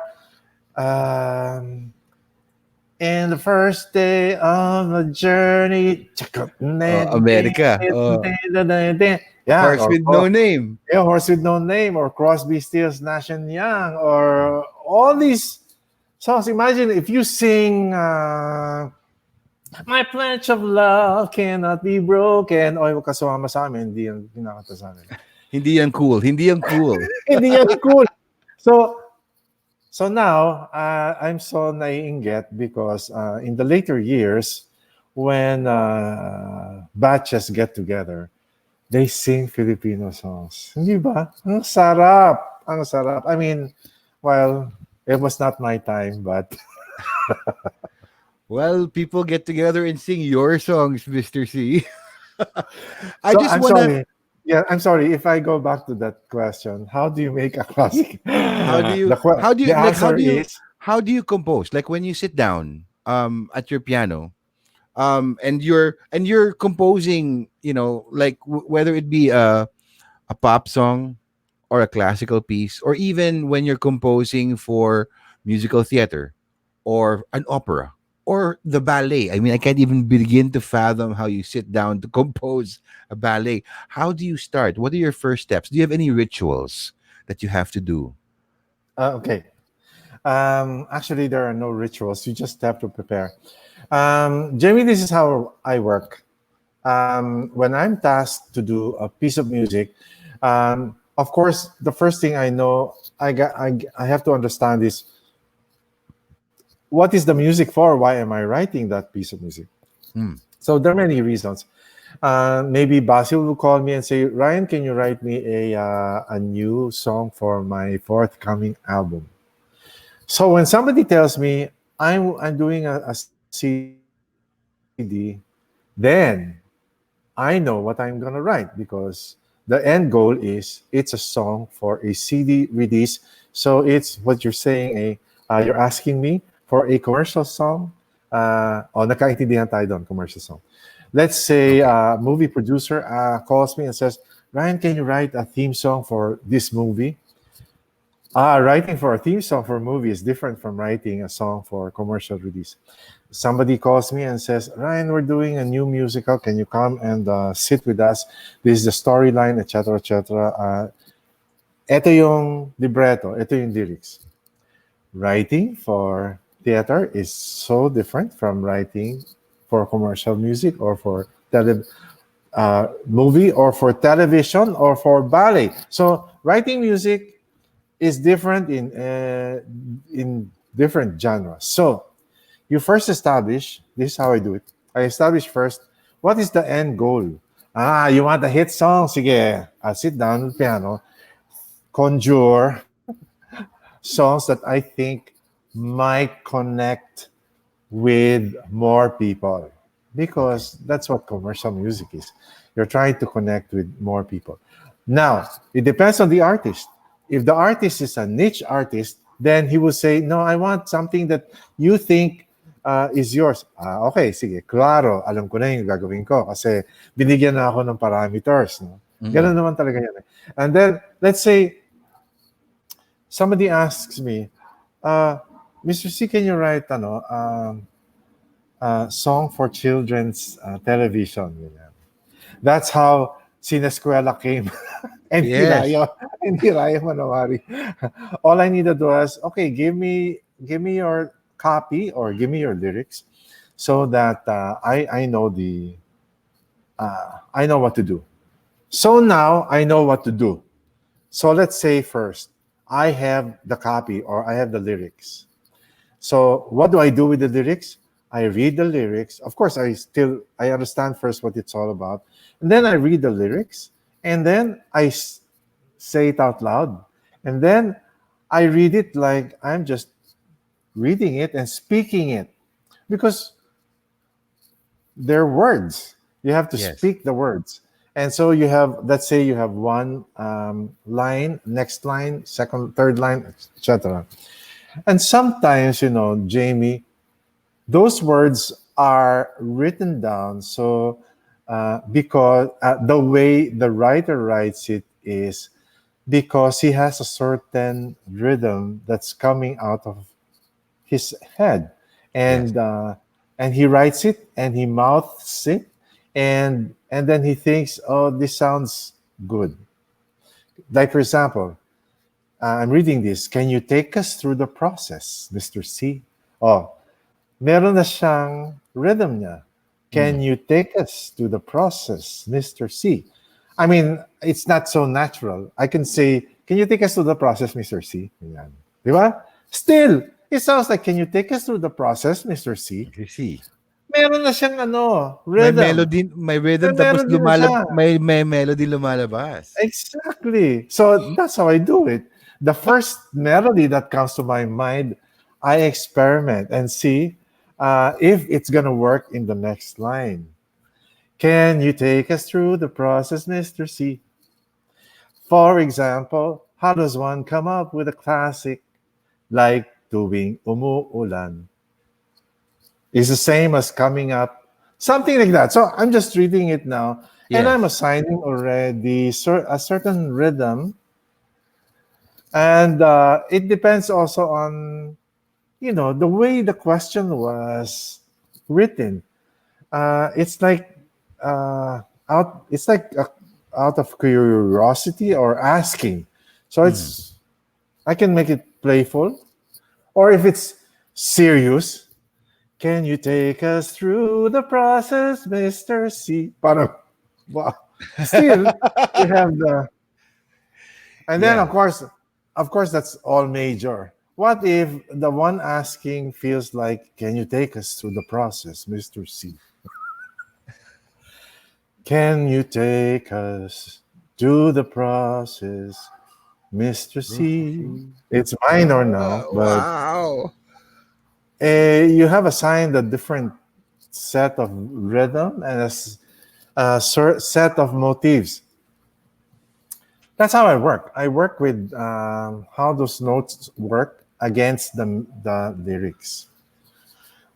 So if I'm happy with the first line, as sure as the sun comes up the next morning, that song is already done, because that first line is what dictates, actually, for me, is what actually dictates the whole song. So I proceed from the first line to the second, third, fourth, etc. And then the verse. And then when the chorus comes, then it should be like a contrasting part. Usually it's like that. Tonal pop music, is like that. You must come up with contrasting parts so that it becomes interesting. It's like when they say that the chorus part is when you soar. It's like when you have a verse, it's only like your parang nagmumuni-muni ka, ang dami mong tanong. And then your chorus part is, okay, so ganun pala yun. Now I know what to do. Parang ganun siya eh. The first part is all, bakit kaya nangangamba sa tuwing ikaw nagaganda, di na magpakilala. It's all usually like that. And then when it becomes chorus, it could be an aspirational, or it could be something like a statement. Could be anything. Well, I think Ellie just said amazing. Hello, he's as amazing as it can get. Si Ellie talaga. Anyway, I yeah. was actually trying to convince Ellie to come on to the show and ask you these questions, but he was nahihiya. And he said, "No, Jamie, I'll just type the questions na lang. Ikaw na lang magtanong." My God, you know I what? wanna. Yeah, Go sila, ahead. sila Ellie. Oh my God. They spawned a whole generation of those, yung graduates nung I can imagine nung mga 1994 until about early 2000. Yung mga college graduates noon, mga freshmen sila, let's say, nung naging popular ang Eraserheads.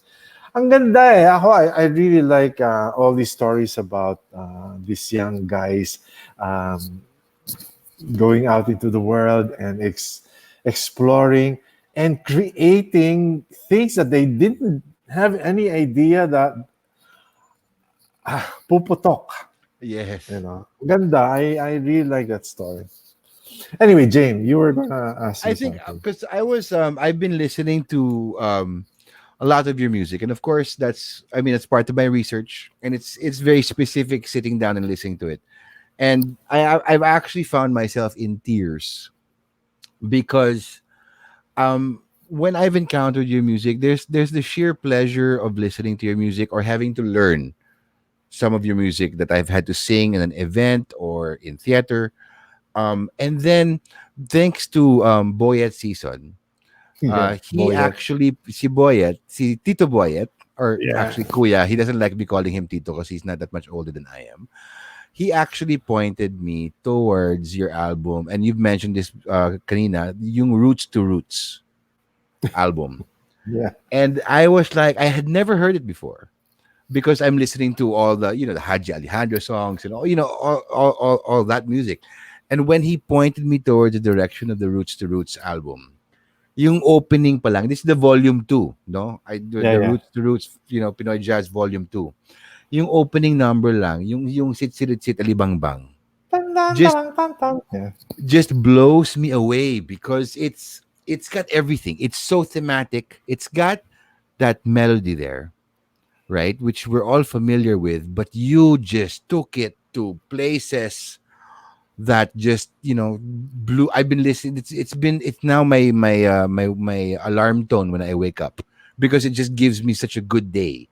It's such an amazing track. It's such an amazing arrangement, and I think that's where I see because you're playing. Yes, you're playing on that album, and the sheer joy of that playing, and it really felt like dito mo binubuhos lahat ng.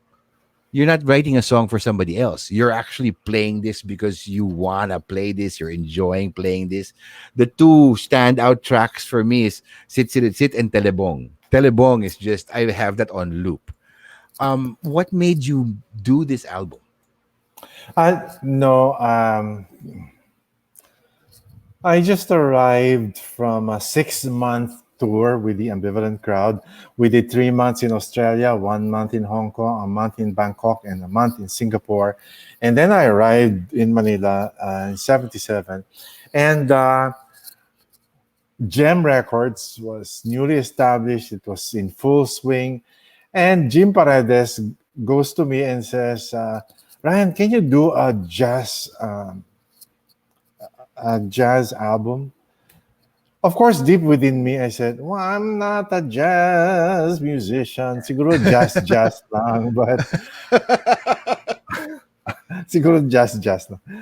I'm not a jazz musician, but since you're challenging me to do something out of the something out of the ordinary, and it can it can challenge me to do something that is not something that I always do. I accepted it. Jamie, I tell you, I told you that if anything falls into my lap, and it's something, whoa, I go, sige, I'll do it without thinking of what consequence, etc., etc. But then he said, I told him, that, I'm not really I'm not much of a jazz musician, sabi ko. And then sabi niya, "Oh, no, but you have Roger Herrera with you, and you have Jun Regalado, and Eddie Mm. Mooney can play for you. You just arrange, let's work on Filipino folk songs, and you arrange it in the way you want to arrange it, in your vision, etc." Ah, ganon, sabi kong ganon. Okay. Hindi hindi pala jazz ito. I just I'll just arrange it anyway I want. I mean, something. And of course, the only thing I know about jazz is give musicians certain leeway to improvise. So yes, I did that. I gave the bass player a time to improvise, the drummer a time to improvise, and I got my saxophone player to improvise, and Eddie Moon, he improvised in some of the cuts, etc., etc. Did I improvise? No, I did not improvise because I everything was written because I was not an An, i- improvisatory yes. An improvisation. Yeah, improviser? Yeah. yeah, an improvisatory musician. Anyway, Okay. but you know what? Because I had to do research, my research took me to English rock music. All right. So I started listening to Rick Wakeman. Oh, of Ooh. course, I don't know if you know Rick Wakeman. Yes. I started listening to well, he's the only one that I listened to na kakaiba, rock na hindi mo maintindihan. Yeah, full synthesizer type Yeah. of work. Yeah, Parang progressive rock siya, prog yeah, rock. yeah. Progressive rock. And then I listened to Weather Report, and Yeah. then I listened to uh, basta I had another album that I just listened to, and then I just let it influence me. But that's it. I was able to do Sing Kill in 7/8, and then I did some really almost avant-garde pipit with a cello solo, and it Ah, just went yes. through. parang parang naging ano siya, para siyang naging program music. Parang may kwento yung mga ibang music. But So, ang Pipit is another beautiful, such a oh soulful yeah, track. yeah. I also like that. One of my favorites there is Daang Pipit. So, um, I'm embarrassed that you say you like this, blah blah blah. But because when I was doing that, I was playing around, and I thought that, ooh, this is neat, this is cool, I like it, I'm enjoying it. But you know what? After listening to it maybe a couple of times, ah, napapangitan ako doon sa ginawa ko. Oh my God, it's Really? so embarrassing. There are parts that I told myself, I don't know what was I thinking. But that's So, I think that comes because you're being critical of yourself. I mean that's like when musicians listen back to their tracks. That's like when I listen back to my, to my recordings, and I'm like, ugh, I don't like the sound of my voice. But I personally think it was such a pleasure to encounter this album because it was such a different you. And even if you don't like what you did, I love what you did. No, but I'm very thankful to Jim Paredes because he gave me a chance to explore. Yes. There are no producers like that ever. I tell you. No one will come to me and say, Ryan, gawa tayo ng album. And then sasabihin sa akin, so anong gagawin nating album? Wala, kung anong, basta yung gusto mo, pero pop, ha, pop. Wala na. O sige, pop. O sige, pop. So, But I will tell you the story behind one. Um, yes. so one is 1981, and I was saying goodbye to the music industry. Uh, so I thought, saying goodbye, meaning I'd been working since 1970, and then I worked with Kohoy, worked with Nonong, worked with Basil, worked with Celeste, worked with Pilita, worked with the Ambivalent Crowd, worked with the New Minstrels. I said, I'm going back to school. See, I was on and off school. So it took me 10 years to finish College of Music Yes. because I was always out of school. I was taking leave of absences. Why? Because I would accept tours. I would accept concert tours in the US, in Europe, in Australia, in Asia. And I thought it was better than college education. I mean, going on tour and actually soaking the cultures of the other Yeah. countries. Yeah. But then, after doing that for some time, I also got tired of touring. So I said, okay, I'm going back to school and I'm gonna finish finally. So in 1981, I finished all my units except one unit. It's called a recital. It's like maybe a thesis if you're undergrad or whatever. So it was one unit which I was able to finish in 1983, and that was the recital. So in 1981, I finished all my units, and I said, all right, goodbye, music industry, because I was offered a teaching post at the UP College of Music. Wow, I'm going to teach college. Sabi kong ganon. I was so excited that I was going to be a teacher in college. And so I said, all right, but I wanted to do something so badly because I really wanted to do that album. An album of me singing in many, many voices a cappella. Yes. It had been going in my mind for the past 2 years because I was doing experimentation with, you know, finally I had a cassette that had 4 tracks or 2 tracks, and then I'd bounce to the other, and then I'd sing on top of it. Now I have 4 tracks now of my voice singing, and I loved it. It's like I was playing and Yeah. playing with harmony, playing with sounds. And in 1981, I took out all my savings. It's really all my savings from the bank and produced one.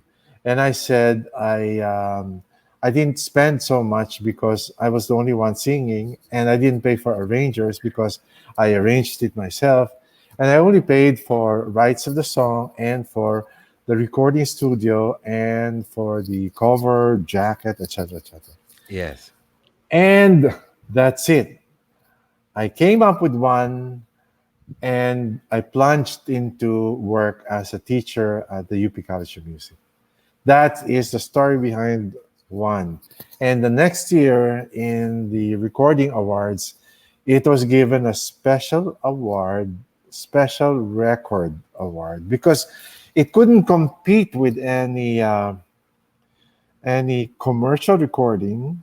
It could not be categorized as in Yeah. any So they said, let's give this album a special award because it's courageous and uh, There's there's nothing high like it. craft. There Yeah, was nothing like it. there was nothing like it.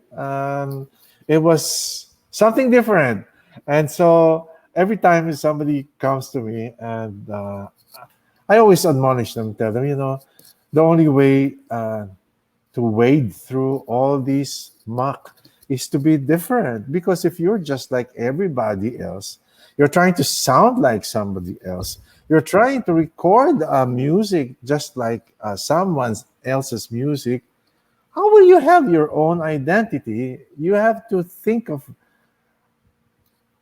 something else. Yes. So Yes. that's it. And then I say you have to be courageous. And if you say that, and that's precisely it. Not one recording company would say yes to that kind of recording because it will not sell. That was True. the first thing they think. Wala namang audience yan eh. Mm-mm. But that's the point. You create your own audience anyway. That's the other thing I was going to tell the young people. You seek your audience. You write, and they will come to you if they like it. Anyway, Yes. ganun siya. Yes, that's amazing. You were mentioning, okay, so I'm gonna ask you one more question before we go into the rundown. All right, you've mentioned that you took a lot of tours. You took 10 years before you finished, right? Now, how old were you then, Mister C, when you were going on the U.S. tours? You were in your 20s. Yeah, in 1976, I was 22. I was 22. Okay, so you're 22 and you're touring the world. You're Yeah. soaking up the culture. And okay, I just have to know because we hear about all these like rock star behavior when you're on tour, and like people trashing hotel rooms and reversing the furniture. Did you ever do anything like that, Mister C, in the heyday of your in your heydays in your youth? What's the naughtiest thing you've ever done on tour? Uh, uh, Nothing that I can be proud of. I don't think so. But I tell you something. I must have filched a couple of ashtrays from some of the hotels. A couple of in Caesar's Palace. I brought home maybe two ashtrays. I used to smoke a lot, Jamie. I smoked 2 packs a day. I smoked Philip Morris 100s. And we all did, like Coco smoked the same Philip Morris 100. Basil smoked Mentos too. And also old the old repertory people. They also Yes. smoked a lot. It was so what that was the only thing I can say that no, I didn't no trashing because first of all, I didn't feel like a rock star anyway. So I was just a side musician. It's just like and guess what? We never did. Only later that we stayed in posh hotels. Maybe in 1980. 1980, I was already 26. That was when I did Pilita. I did stint with Pilita at the Caesar's Palace. She was the guest of Sammy Davis Jr. Wow.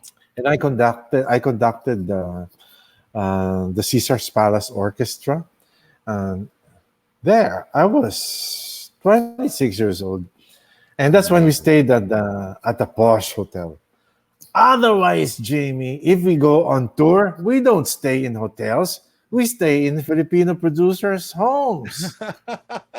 I'm not kidding. We're not like they won't.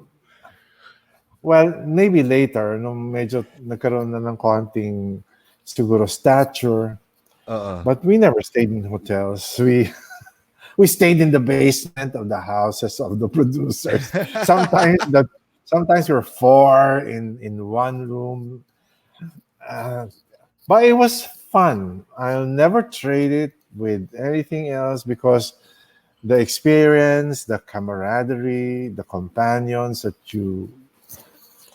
things you learn. It's so Yes. beautiful. Life on the road. Yeah. Okay, so Mr. C, we're going to go into the rundown. I'm going to be asking you 10 quick questions, and I just need you to give me the first answer that comes to your mind. Okay? So, Okay. first question. What is your favorite word?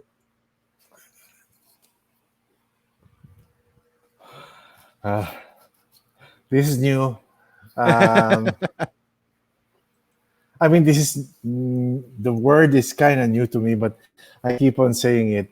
And the word is Hongondo. Oh, Hongondo. God.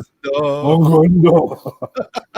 The same thing that I would say Hong Sarap. It's like, this o kind of writing. I do a lot of that. Or the kind of ene beyen, beket ganyan. Like I write that way sometimes when I comment, or when it's ang ganda, I say Hong Gondo, or Ganda. it's if it's sarap, Hong Sarap. Okay, Mr. C, question number two. What is your least favorite word? Oh, the favorite word of maybe the president, the PI word. The PI word. Okay. Okay, number three. What turns you on? um, okay, a real good arrangement of a piece of music.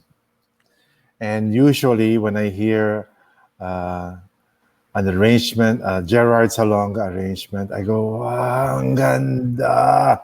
It's really beautiful and it really turns me on. But mind you, there are also, this is something for me now, Jamie.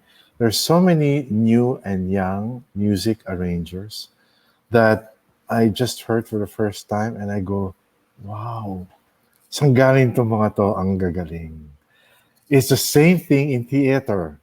There has never been so many young theater people who sing, dance, and act. I've never seen in my time. I don't have that much. I mean, I don't see that much in theater na. Sa bagay, I think ang theater ko lang noon was repertory and perhaps PETA, but now there's so much, the repertory has spawned other theater groups and PETA has spawned maybe other groupings, but now there's so many of them na ang Yeah. gagaling. Ang Oh, gagaling ng mga new batch ng theater actors. yeah. I can't keep up. Ang gagaling kumanta. Ang gaganda ng boses. Grabe. Okay, Mr. C. Question number four. What turns you off? What turns me off, and I really turn it off when I see the soon to be uh, 45th president of the United States of America. I'm not kidding. When I see him on television, I just have to turn the channel to, and to think I still watch cable in the evening before I sleep because yan ang pampatulog ko eh. I watch CNN and I try to catch what's on HBO or on the other movie channels. But then they sometimes, it's always the same, but never mind. You Yeah. asked me about what turns me off. Well, that's one of my complaints now because parang there's no new material coming onto the cable TV networks. So Yeah. paulit-ulit lang, like parang when you turn the TV on, yan na naman. You know, ito pa nga, ito ang pet peeve ko. Pirates of the Caribbean na naman. Yan na naman. Pirates of the Caribbean na naman. And I only turn them on, I mean, turn the cable on because I want to sleep. So my other two channels are the Asian Food Channel and Mm. the other food channel. Otherwise, it's also the Metro channel. na meron ding food. Si Sandy Dasa, pinapanood ko yan. Yes. Dahil lang sa food. At saka ano, batchmate ko yan sa high school eh. Ah. Okay, question number 5. What sound or noise do you love? I hope you're not irritated because my answers so long drawn. Answers are No, so like I'm no, I'm isang buong chapter. Sorry. You know what? I really love. There are two sounds that I really love. Was that a question? The sound? Yeah, Oh what no, sound or noise do you love? noise. Okay. Two. One is one that makes me happy and makes me feel really, really light is when I hear uh, the rustle of the leaves dancing with the wind. It's like yung parang may constant breeze tapos narinig mo yung leaves na that makes me so happy. You know what makes me sad but I also like it kasi yung mga gusto mag-emo, yun ang sound na gusto ko. The beach sound, yung sound ng beach na Mm, yung waves na goes to the shore. yeah. I feel so sad when I hear the beach. I don't know why. I don't know. I get so sentimental and nostalgic. Ah, Pagka beach sound. Mm-mm. Anyway, Okay, question number 6. What sound or noise naman do you hate? uh, unless you have it, you know what I'm talking about. My tinnitus. I have Mm. this constant, well, it's not ringing. Some say there's a ringing in my head, in your head if you have tinnitus. But what I have is like I'm hearing a thousand cicadas, like Wow. crickets. It's like continuous. But I don't notice it when I'm listening to music or when I'm talking, etc. But once the music fades or once the talking fades and it's quiet, it's so noisy. I mean that cicada it's Wow. bothersome, but I have lived with it. Okay. I didn't know you had that. You know what? They say that most musicians have it. I don't know. Baka sabi lang. I know a few people who had it, but then that's because they're loud guitar players and they never turned their guitars down. They always turned it up. So that I understand.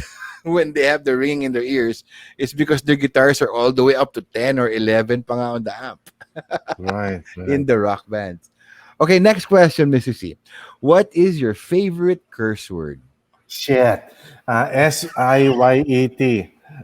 Not SHI, not shit, but shit or shit. Not shit. That's too social. Shit. Shit. Shit. Okay, what habit or behavior annoys you the most? Um, Traffic drivers in traffic. Mm. Filipino drivers probably. I don't know. And sometimes that includes me because I'm also guilty. Not following traffic. Kasi nakakainis talaga, like you're in line and then somebody cuts you or you're in line and you wait so long and everybody goes. And so what do? You follow them. Nakakainis. Then you'll be just like them and I hate it. So Okay, so our behavior in traffic. That's true. We're all guilty of that. We're all guilty of like I get annoyed with the honking horns, but sometimes you're like you have to honk your horn. uh, Okay, yeah. so ninth question. If you could collaborate with any artist, living or dead, who would that be? My mom. My mom, Oh, because she said not to go into music. But she was the first one who discovered that I had the music in me. How? Well, I think I was 3 years old. And I think this is how it happened. One of our boarders, I told you we had 10 lady boarders. One of our Mhm. boarders was taking her master's in music education. And I didn't know this because, of course, I was 3 years old. How would I know? One day in 1991 or 1990, I received this letter from the dean of the San Agustin College of Music in Iloilo, and she signs her name as Baby Hardinil. I know that name. And I said, I remember that person because she stayed in our house. She's one of our lady boarders. And she's writing to me as the dean of the College of Music of San Agustin. And the body of the letter states, Ryan, I don't know if you remember, you may be too young. When you were 3 years old or 4 years old, I used you as my subject in the music education subject uh, uh, under psychology, the psychology of music or something like that. And I used you as a subject, and I tested you. I tested you for your music. Uh, um, what's the term there? I can't say know-how because what's my know-how at 3 years old? I tested you for your music intuition, maybe, Ah, yeah. at 3 years old. And, you know, um, at the end of my thesis, my paper, I concluded that this little boy, this 3-year-old boy, will become a major music force or personality in the future. This was in 1991, and she said, you were 3 years old, and that was in 1957, sabi niya, 57, 58. Now, where does my mom come in? I think she told my mom that, mom, your son has an extraordinary acumen for music. When he hears music, he can repeat it after you. So if I play this note in the piano, he will play the same note. And so I really, really think my mom tested me because one day she sat me on the piano and she taught me a very simple ditty with the left hand and the right hand playing the melody. Ta, ta, ta, ta, ta, ta, ta, ta, ta, ta, ta.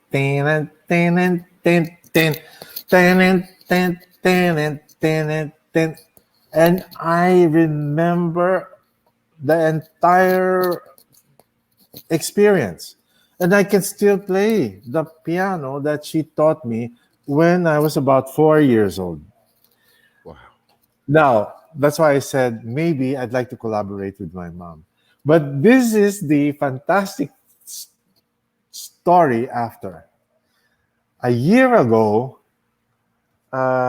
Krina, my daughter, who's taking her, I don't know, who took her master's in musicology in music, in the College of Music, she was doing research for CCP, and she was doing background research on blah blah. And she asked me about my mom. Sabi niya, what do you remember about your mom? Can you tell me a background about your the music that she sang, etc.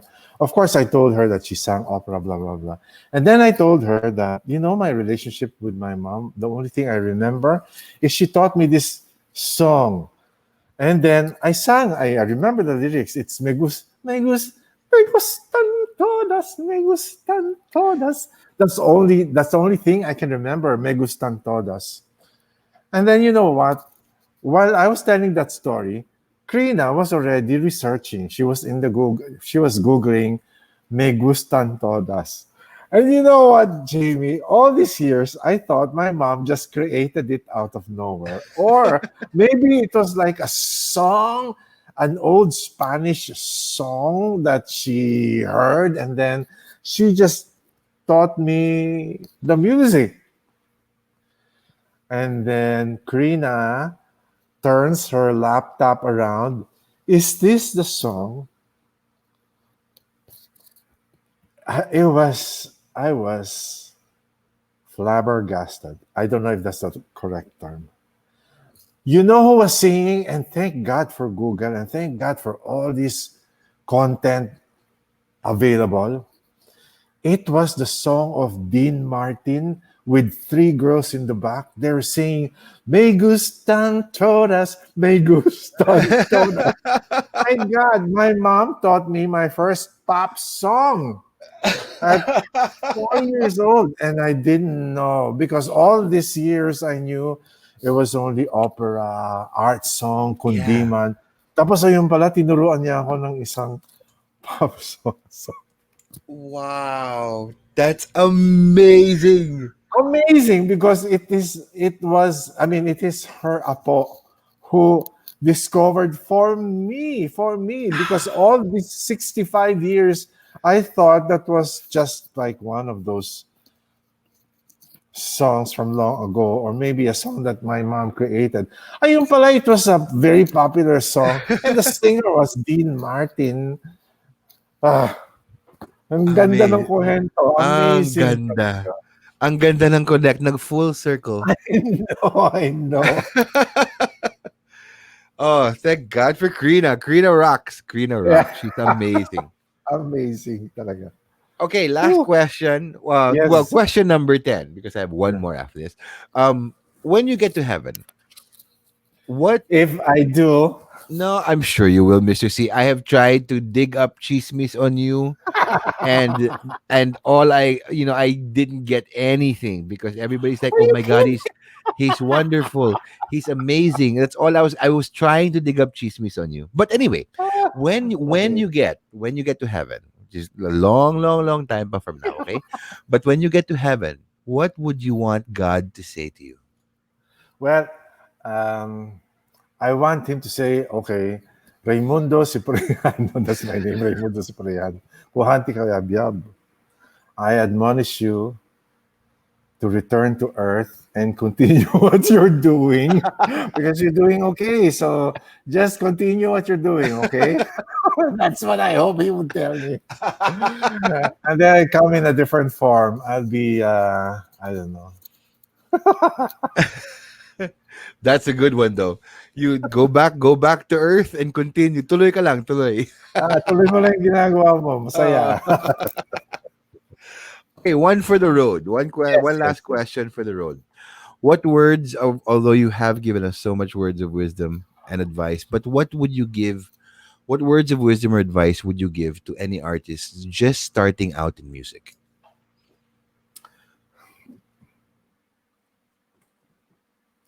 Uh, I would say don't be hard on yourself. I think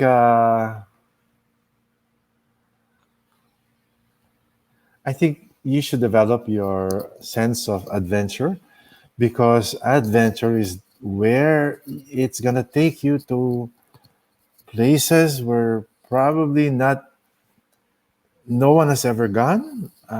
Why I saying that is because don't go to places people have gone before you.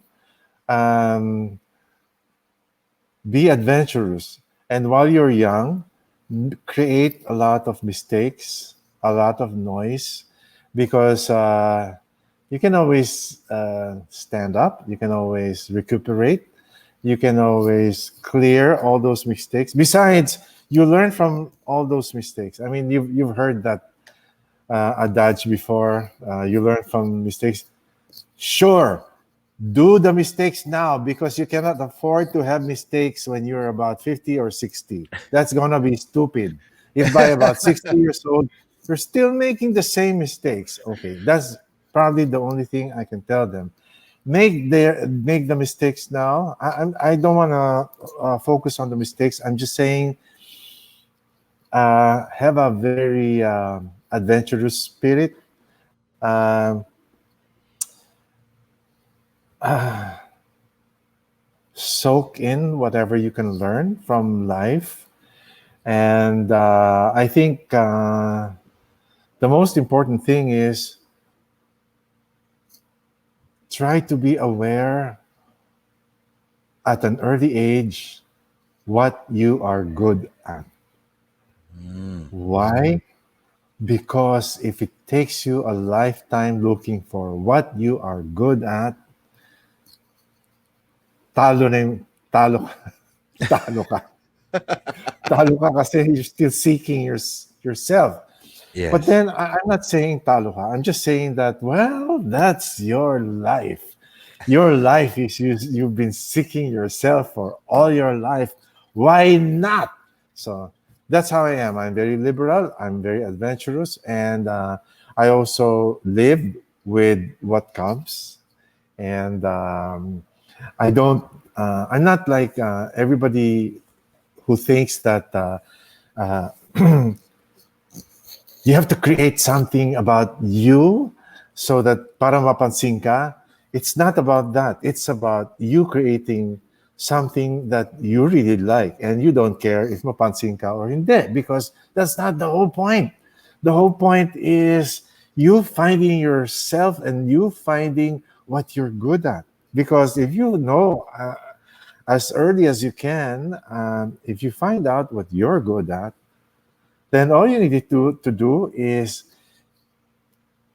get better, uh, get better on what you are good at until you are the best in what you are good at. And uh, besides, when you find out what you're good at, it will make you happy and it will make you adventurous because you want to find out what else is there so that I can test. Let's see nga if I'm good at that. No, no, I'm just joking. Tama. Tama. That's a good point. I mean, keep on testing yourself, keep on challenging yourself, and know yourself. Know what you're good at. Find what you're good at. That's amazing. Okay, Mr. C, for the last call. All right, last call. Having had so many achievements, what would you want to be most remembered for? Um, uh, I don't know, but I always thought that I'd like to be remembered as a good teacher, not for anything else, not even my works. I tell you, I don't like to listen to my works because I really find them either corny or I find them yucky. It is because of that's why I want to teach people because maybe I can teach them what I can teach them after learning from the mistakes from writing. That then I can tell them already. This is what you do because that's not good. If this you do it this way, that's not gonna turn out right. You have to do it this way because this how it's gonna turn out good. But first, you have to decide what do you want to do ba? Ano ba yung gusto mong tunog? Ano ba yung blah blah blah? And I can lead you into that because um, I'm like a facilitator. I like doing that. I facilitate people into. I teach them how to do it, how to understand how to do it, so it becomes easier for them. And then, since they have the tools and it's easy for them, now they can do something grander, better because it was they got the knowledge immediately and then they can move forward and do something. Well, that's how I want to be remembered. A person who facilitated their their knowledge about something. And then in this case, it's music. I really like teaching, and it makes me very happy. And I don't care if the student becomes a really good student.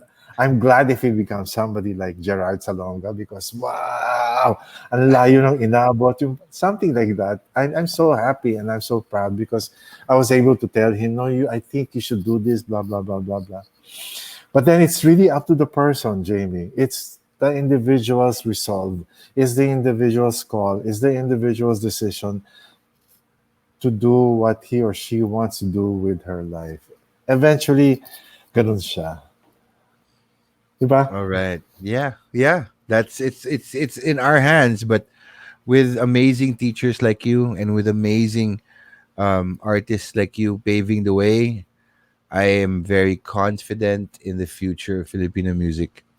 So thank you so much, Mr. C. Thank you so much for sharing your time and your cuentos and your insights and your humor.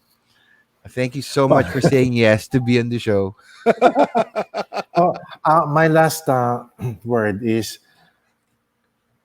I I'm so pleasantly surprised that I got to talk to you, Jamie, because oh my God, um, your image is always that of Congressman Banulao or somebody as terrible as that personality. So to talk to you this way and uh, to see you so generous and to see you laughing and so bait pala no Jamie Wilson. Akala ko salbahe yun eh. I just play the contrabida, but I'm not really a contrabida. Yeah, but that is such a good. You're such a good contributor, Jamie. Oh my God, Thank you. it's Thank you. Well, I'm just like I said, following in my father's footsteps. He was a good contrabida. When I asked him before, Dad, why do you always play the contrabida? And he gave me a very practical answer. Because when you're the bida in the film, you have to, maintain a certain image, you have to maintain a certain lifestyle, you have to maintain a certain reputation. But when you're the contrabida, you can do anything.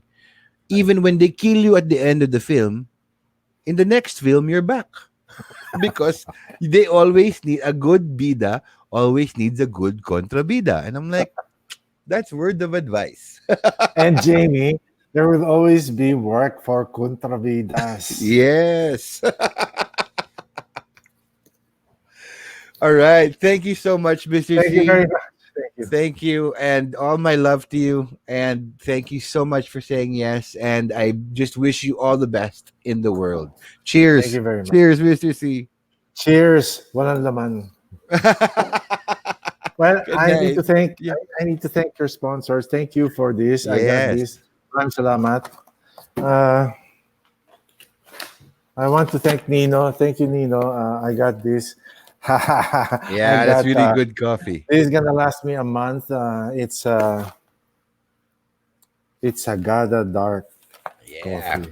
Yeah. I like French roast, so perfect. All Thank right. you, Jamie. Maraming salamat. Thank you. Thank you, Mr. C. Good night. Merry Christmas.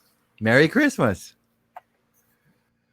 Oh, my goodness. Guys, wow. What a conversation. I mean, I don't think I've ever felt so emotional that I actually shed tears on this show. We're on our 10th episode, and Mr. C made me cry. Seriously, how can you not love this man? And really, it's not only just because of his contributions to original Filipino music. It's not only that he has educated so many of our musicians, and he has a brand new current crop of musicians learning under him right now. But he's just, like I said earlier in the show before he came on, he's one of the most wonderful human beings in the world. And I think tonight, there's no doubt about that. So, thank you for tuning in. I just want to remind you guys, um, offshore music. We've been releasing a lot of music lately. So Suspiria Pink just dropped a new single called Dismember Avenue. Sulo, a band from Cagayan de Oro, has a new single called Sigua. Jun Lupito's new album, Body 3 NMRK, is out too, and it's totally rocking and totally rolling. Elisa Marie has a new single out called Miss America and a new music video out as well for the same song on the offshore YouTube and Instagram TV pages. I'd like to thank Offshore Music. Thank you so much for the Misty Mountain Cafe, Nuno Mendoza. Mr. C likes your coffee. He's going to love your coffee, so that's awesome. Thank you so much to Buenos Dias Panaderia. I think Mr. C's household is keeping it from him, but he will discover the Milo buns soon enough. And thank you so much to Liquor.ph. And hey, Liquor.ph has an announcement. Tito's Vodka is reaching out to all food and beverage workers as they would like to help them out. They are doing a Food for a Friends program where they will provide a free meal to all F&B and hospitality industry friends on November 27th and 28th. You can pre-register at titosph.privycrm.com, or you can check out the latest posts about this on liquor.ph Facebook page. So let's bring some positivity to the end of 2020. And you know what? Mr. C is just a ray of positivity. And I am just going to be bringing this with me for possibly the rest of my life. So thank you so much for tuning in to On the Rocks. I'm Jamie Wilson, reminding you guys to please stay safe, stay strong, stay sane, and please keep helping out if you can, because every little bit helps, and we can only get through this together. So keep rocking, keep rolling, and if all else fails, let the music keep you going. Because you know, if life's gotten you shaken up or stirred, mixed up or on the rocks, what matters most is that you take your shot. So cheers, everyone, and good night.